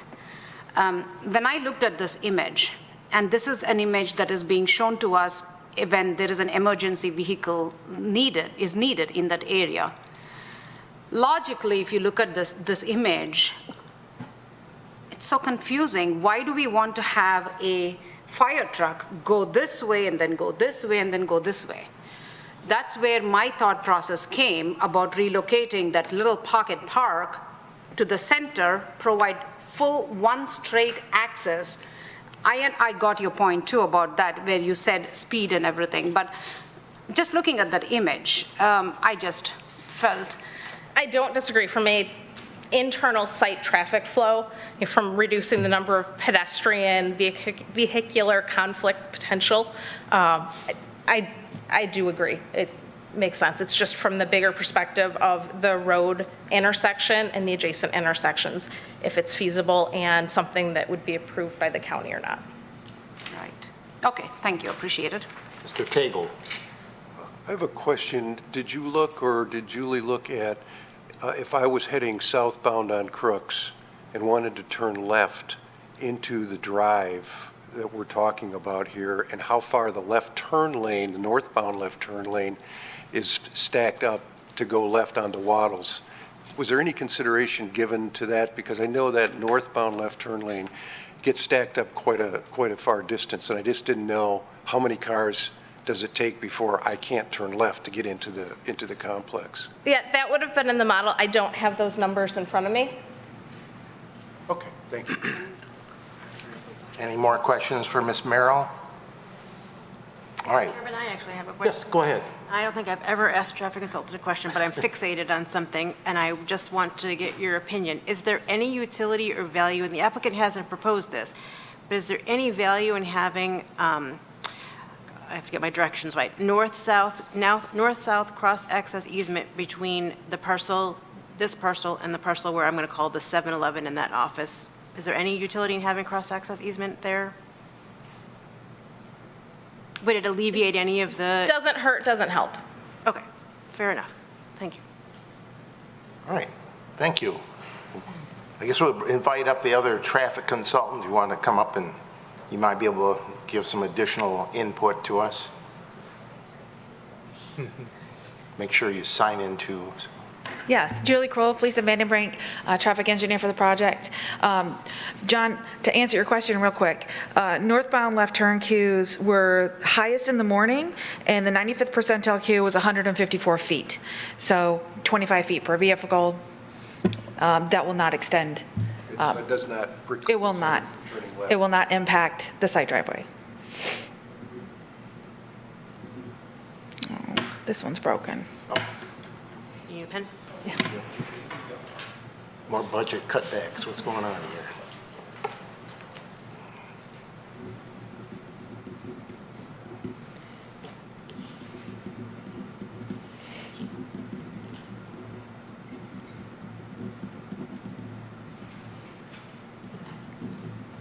Mr. Savin.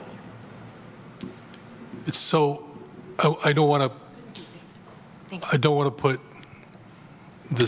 the applicant's civil engineer on the spot, but having said that, I guess I do want to put him on the spot because he's sitting right there. So we understand the issues associated with the location of the shifting the drive over from a road commission and permitting standpoint. I'm wondering if there's any site issues that, you know, where that park is located that would preclude this from happening, any grading or utilities or anything that we're not seeing that would make this impossible. Thanks, Brent. Greg Bono, PEA. It's an excellent question. I appreciate it. But I personally, I think, in my opinion, there's a posted separation distance between driveways that the road commission regulates based on speed limit on Crooks Road. So I don't have the exact numbers in front of me, so thanks for putting me on the spot, Brent. But it's something like 200 or 250 feet minimum. So the drive separation, if we moved it, would be 100 feet or less, realistically. So I don't think the road commission would grant us a permit for that drive location in that case. So, and then just to Sarah's point, you know, when you factor in the deceleration lane and taper for the entrance drive and trying to keep that relatively within the frontage of our development there. I mean, I understand Barrett Lane really is now just a glorified residential driveway, but I don't know that the road commission would see it that way just because it's a legally defined public or private road. So it might carry different access ability in the future if maybe the church sells their property and maybe wants to try and connect, or some other thing happens in the future there, I don't know. But primarily it's just the separation distance between driveways based on the speed limit of the road, so. Yes, Ms. Parakis. But if you put in a deceleration lane, then maybe it would change things, because if it backs up all the way, then people would decelerate, and maybe they would reduce the requirement for the feet between the two drives. So I mean, I think it's worth exploring. I mean, we are, I'm not sure if I'm understanding you, but we are proposing a deceleration. We're extending the deceleration lane and taper on Crooks Road now. Right, all the way up until the access point that you're currently showing, right? Right. So I'm saying if you continue the deceleration, I mean, and it's got to actually be beyond that, because you have to decelerate before you get to your Right. drive. So push that even further, maybe even to the church, so it allows people to decelerate. Because I imagine the reason that you have to have a certain number of feet between drives is because when you're going 45 miles an hour, there needs to be that distance, but. Stopping distance, and then just, it creates confusion sometimes too, when you got two driveways close together, like, well, which one am I supposed to turn in? You know, maybe late at night or whatever, if it's dark, people might be confused. So sometimes having that separation is nice. I personally have had trouble with the road commission when I've had a residential driveway in my deceleration lane. They tend to frown on that practice too, for just general driving safety things. People, I don't know.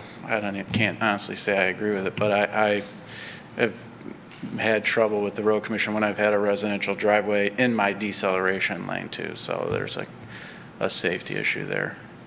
So kind of the way we kind of, I do appreciate your point about the straight and not creating excess traffic through the development. So, but I just think the road commission ultimately is going to be the deciding factor in whether to permit our drive location. So I'm, and they have those posted standards based on speed limits, so. Yes, Mr. Fox. I'm realizing this is more a general statement to the commission and not a question, so I will hold for later. Okay, all right. Any more questions for the applicant's civil engineer or the traffic consultant? I have one quick question, and you may not be able to answer it at this time, but as an alternative, changing that existing driveway that you're proposing into a emergency vehicle access, I know the applicant would prefer to have that access off of Crooks Road, but if it were the only way to get this approved were to put an EVA in there, is that something that would be feasible? I mean, limiting our main access to the development to only EVA? I mean, Well, it would still get access through the other complex. You may not be able to answer. Yeah. Just from an engineering point of view. From an engineering standpoint, I mean, even as a resident, if I had to go all the way around, back and around this way, if I lived in one of those front units, I mean, I don't know. Okay. Plus, I mean, any owner of a parcel on fronting a public right-of-way, I think, is entitled to, access that. Julie, if that's a legal question or not, but I don't think you can limit anybody's access. If there's multiple access points, then it becomes a different question. But if they need to be granted one full access drive. Okay. Any more questions? All right, thank you. Thank you. All right, it's getting late here, so I wanted to make sure, even though this is not a public hearing, I wanted to make sure the public, if anyone here from the public would like to address the commission on this proposal, come on up to the mic and sign in.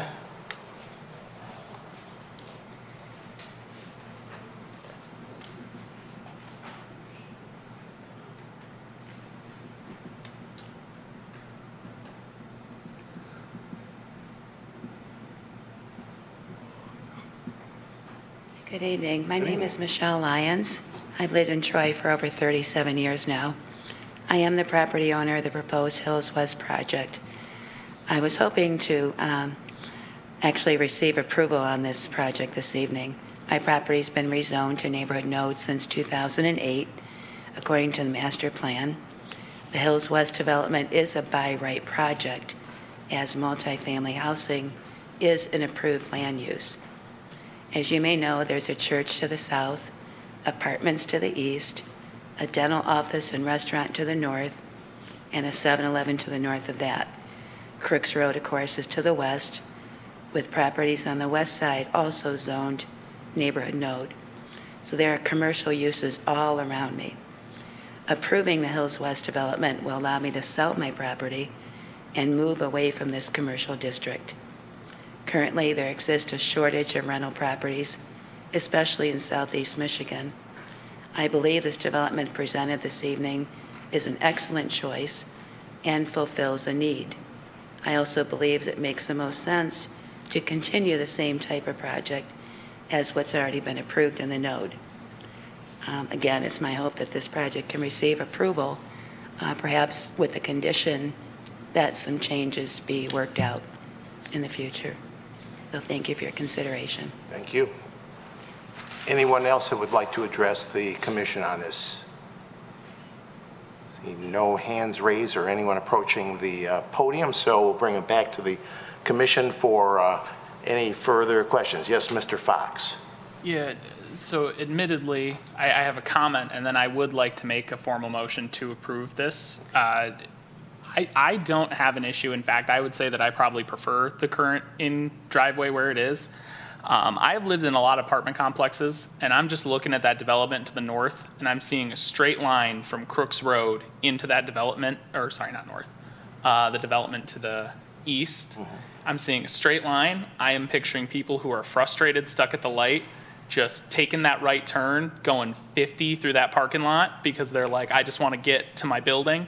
And I think at least with the turns that are required with the current layout, that is forcing slowing down as you're making those 90-degree turns. That is getting someone that they have to hit their brakes, make the turn, et cetera.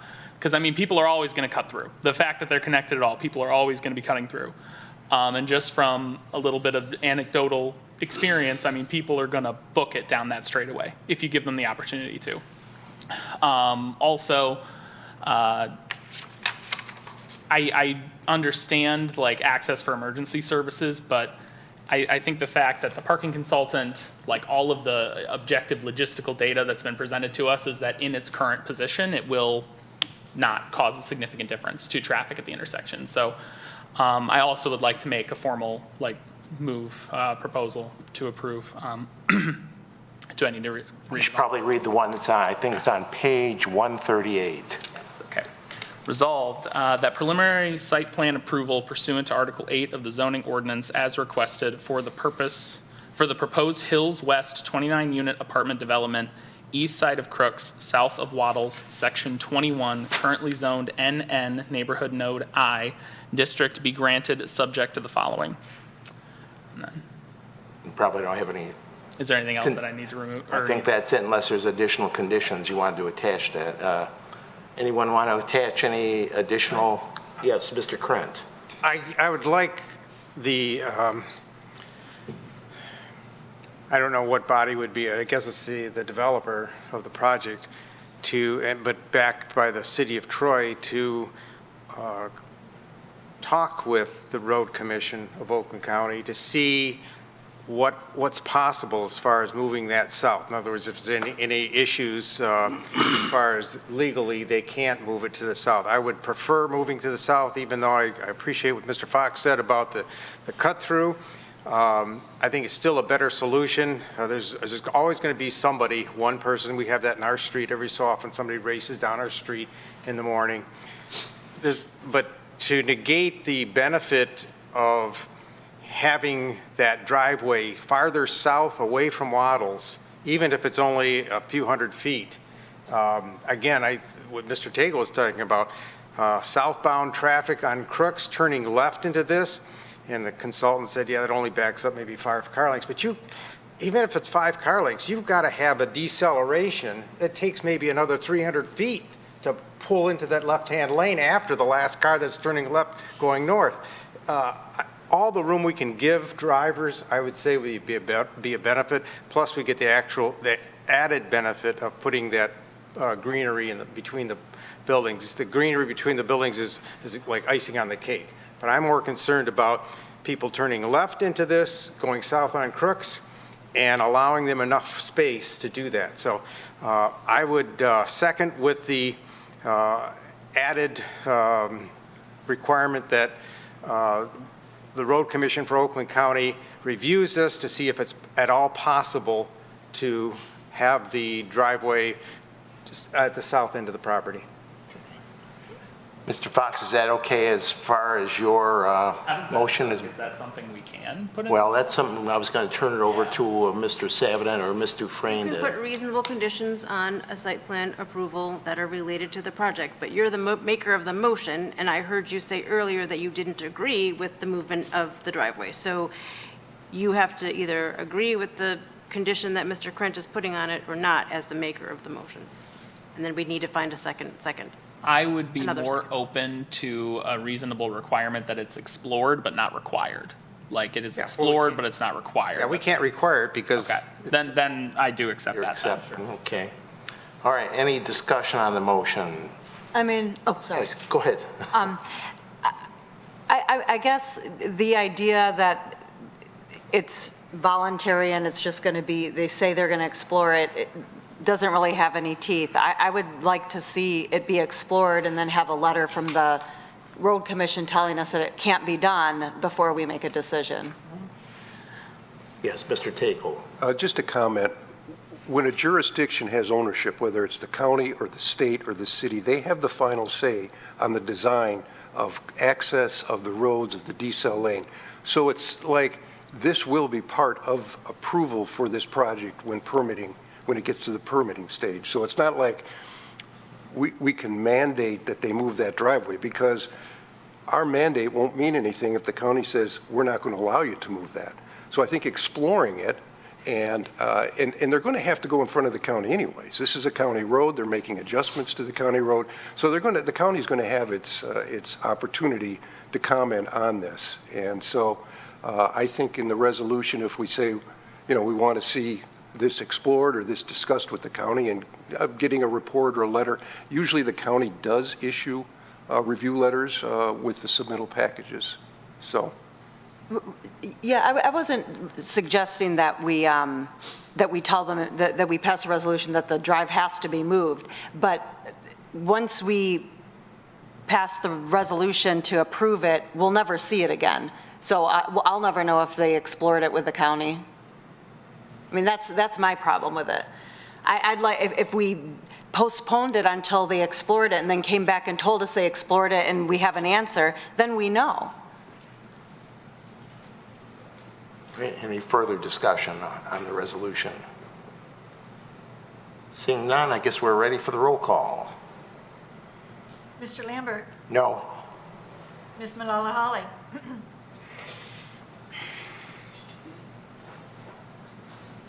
No. Ms. Parakis, No. Mr. Tagle, Yes. Mr. Biegner, No. Mr. Faison. Just one clarification. So the resolution says they will explore? I believe that's the language, yes. Yes. Mr. Fox, Yes. Mr. Hudson, Yes. Mr. Krent. Yes. You have 5 yeses, 4 noes. It passes. Okay, it's approved. All right, next on the agenda. All right, we are on to Planning Commission Annual Report for 2022. Mr. Savadan, you have the floor. Yeah, thank you. The enabling legislation requires the Planning Commission to create an annual report, and we've been doing it for years and years and years. I believe anecdotally that not many communities do this, even though it's required by statute, but nevertheless, this is our annual report. I had a meeting with the chair and the vice chair before this meeting, as I do every meeting, just to go over the agenda and make sure they're, talk about meeting protocol and whatnot. And Chairman Lambert pointed out that there's a couple of errors that can be easily revised. in the report. Mr. Lambert, would you like to summarize them? There's just a few. One is that we missed one approval, it looks like, the development on Kurtz Boulevard, which was to redesign, I guess, an old Kelly's office building or services office building into an apartment complex and 2 additional buildings being built behind it. That was missing from it. Also, it says in here that I think myself, I established a 4-member subcommittee. I would prefer to say appointed, right? It doesn't, I don't have that kind of power to establish something. So I appointed, and then also suggesting that we put the names of the 4 members of the subcommittee. So Lambert, Parakis, Faison, and Krent as the 4 members. I think those are great suggestions and very reasonable. So what I'll do is I'll amend the report to reflect that, forward it to City Council so they can see it, and also put it on the city website like we do all annual reports. Do you need a resolution to adopt it, or is that just for our information? It's up to you, Mr. Chair. I mean, unless somebody really wants to move it, we'll just, unless somebody else has other changes to it. We don't. I'll do what I just said I was going to do. We don't need to do a resolution then, so. All right, so that's out of the way, and then we're on to, public comment for items on the agenda. And so is anyone here that would like to address the commission on an item that was on the agenda? Seeing no one approaching the podium, we will then turn it over to Planning Commission comments. And I won't pick on Ms. Zarnecki. I'll start over here. Mr. Savin, do you have any comments you'd like to share with us? Thank you, Sarah, for coming tonight. You do an excellent job, and every time you speak, I learn something. Thank you. I talked enough tonight. I'm good. Thank you. Mr. Tagle? Nothing for me. Brent? Ms. Parakis? I have something. I have a request, actually. I'd like to ask the planning department that when putting together our agenda packet, that it be stated up front who's presenting a particular item. So I'm not saying I need to know if you present it or Mr. Carlisle presents it, because I get that sometimes things come up at the last minute and adjustments need to be made.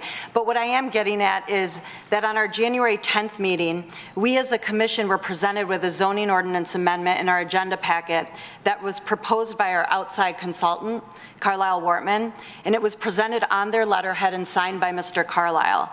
Nowhere in the packet did it make any mention that the language had been drafted and or reviewed by the city's legal department. So if the city's legal department is suggesting a zoning ordinance amendment, for example, I think that should be made very clear and in advance of the meeting. All right. Mr. Faison. A question for you, Brent. Do we have statistics on office buildings in Troy, vacancy rates, also apartments? You know, those are 2 things we're seeing now, right? Offices being converted to apartments and apartments being built. And I was just curious if we had any data on that for like just a baseline. I believe we do for office vacancy rates. We don't, that I'm aware, for apartment vacancy rates. Or I would be curious about the number of apartments and how they have changed over. So kind of a history of the last decade, perhaps, of how, you know, we've seen some applications in the last few years. I mean, it's historical type data. Yeah, and the reason I'm asking, and I can't remember the context we did it in. We did it several years ago, but we talked about a lot of that demographic data in Troy and households, age of households, kids in the household, kids in the district. And I just thought something like that, if we do that periodically, would be useful to put some of the projects that we're seeing in context. Okay. Mr. Hudson. Mr. Chairman, Oh, yeah, yeah, absolutely. Mr. Hudson. Nothing. Ms. Malahali. Thank you. Mr. Savidan, just a quick update. Where are we in terms of our master plan update? Everything is done, finalized? Yeah, master plan, I reviewed a draft. I made some relatively significant markups. Carlisle Wortman's had that draft for a number of weeks. I expect those revisions to be made, and then we'll get something in front of the Planning Commission in the very near future. I don't have a date, but I can nail that down so that next meeting I can update you on when, if it's not available, then when it would be available. Sure, thanks, appreciate it. Mr. Buechner? It's interesting Mr. Faison mentioned that about office space, because I've thought that too. The other thing I've been wondering is school. I mean, how busy are our schools if we're adding all these townhouses and apartments and residential? How are we for full capacity in schools? Is that something we can find out? Well, I can tell you that just about 3 or 4 years ago, I think my first year on the commission, we had a letter from the Troy School Superintendent saying, don't worry about adding more homes in the city because there's plenty of space, or they'll make space, so. But that could always be updated, so I don't know if Mr. Savidan wants to ask Dr. Rich for another letter or not, so. I would imagine that the response is going to be the same. The school districts get paid per student, and it's a lot of money per student. And the Troy School District does a very good job of accommodating all students. Can I respond to Mrs. Prokas's? Yes. I mean, I think you raise a good point. The memo certainly could have reflected some of that history. So moving forward, I think that's a valid point, and we'll be better. Okay, thank you for addressing that. Mr. Fox? This isn't the most scientific of studies, but I actually did, I was communicating with Director Savidan in the weekend leading up to this because I had that same question about apartment vacancies. Particularly because I know apartments service a lot of younger and lower income demographics, so I was just curious, what is the vacancy, or what's the demand in Troy? I believe the rough number that Brent gave me was 7,950 units in the city, or something in that. That sounds right. Yeah, it was something in that range. And then I did a quick search. I hopped on apartments.com and I just looked, like, what are all the apartments listed currently through that website? They came up with 795 results. So if that's any rough data to go off of, it's about 90% of our apartments are full and 10% are currently vacant and looking for listings. So I interpret that as there's still decent demand. It's, again, very informal, not very scientific study, but that's just the rough numbers I was able to find. So. Yeah, and I can add, just so the only thing I can add is anecdotal information. So newer apartment buildings are doing really well. The new apartments on the north side of Big Beaver, east of John R., brand new. He can't open them fast enough. The apartments on Livernois, south of MJR, the new ones, can't build them fast enough. So Zen Apartments is doing well. We have an apartment inspector. She tells me that lower end apartments aren't doing quite as well, but still, we've got a really good problem to have that someone mentioned earlier. We've got the best public school district in the state of Michigan. People want to be in our school district. So the Somerset Apartments, there's thousands of units in there. I forget how many, but they do well. They're older. They've been doing a good job of renovating their buildings and keeping up to date. But 10% sounds to me like it's doing really well, because there's always turnover when leases expire and they have to paint the rooms and update appliances and renovate and whatnot. So it sounds like apartments are doing very, very well in the city of Troy. Just to add that, excuse me, that's sufficient for me. I wasn't looking for anything more scientific than that. And I assume when you say lower end apartments, I can't remember the term you used. You said the newer ones are doing better. It's the older ones that are not doing as well. We've got some apartment complexes in the city that really aren't that spectacular, and we our apartment inspector spends way too much time dealing with problems. The good ones, she contacts them. When she goes into a unit, they've got the light bulb, they've got a shopping cart with light bulbs and all this, and they take care of it right there. And the other ones, it's a struggle. And see, here I was going to suggest, remember a couple years ago, we had someone from the hotel industry come in and talk about hotels. I was going to suggest maybe there's somebody who does, who would be able to talk to us about apartments, but it sounds like everyone's satisfied, so forget that I said anything. Anything more, Mr. Fox? I guess my only thought would be if we do have issues with buildings that are consistently having issues with inspections, et cetera.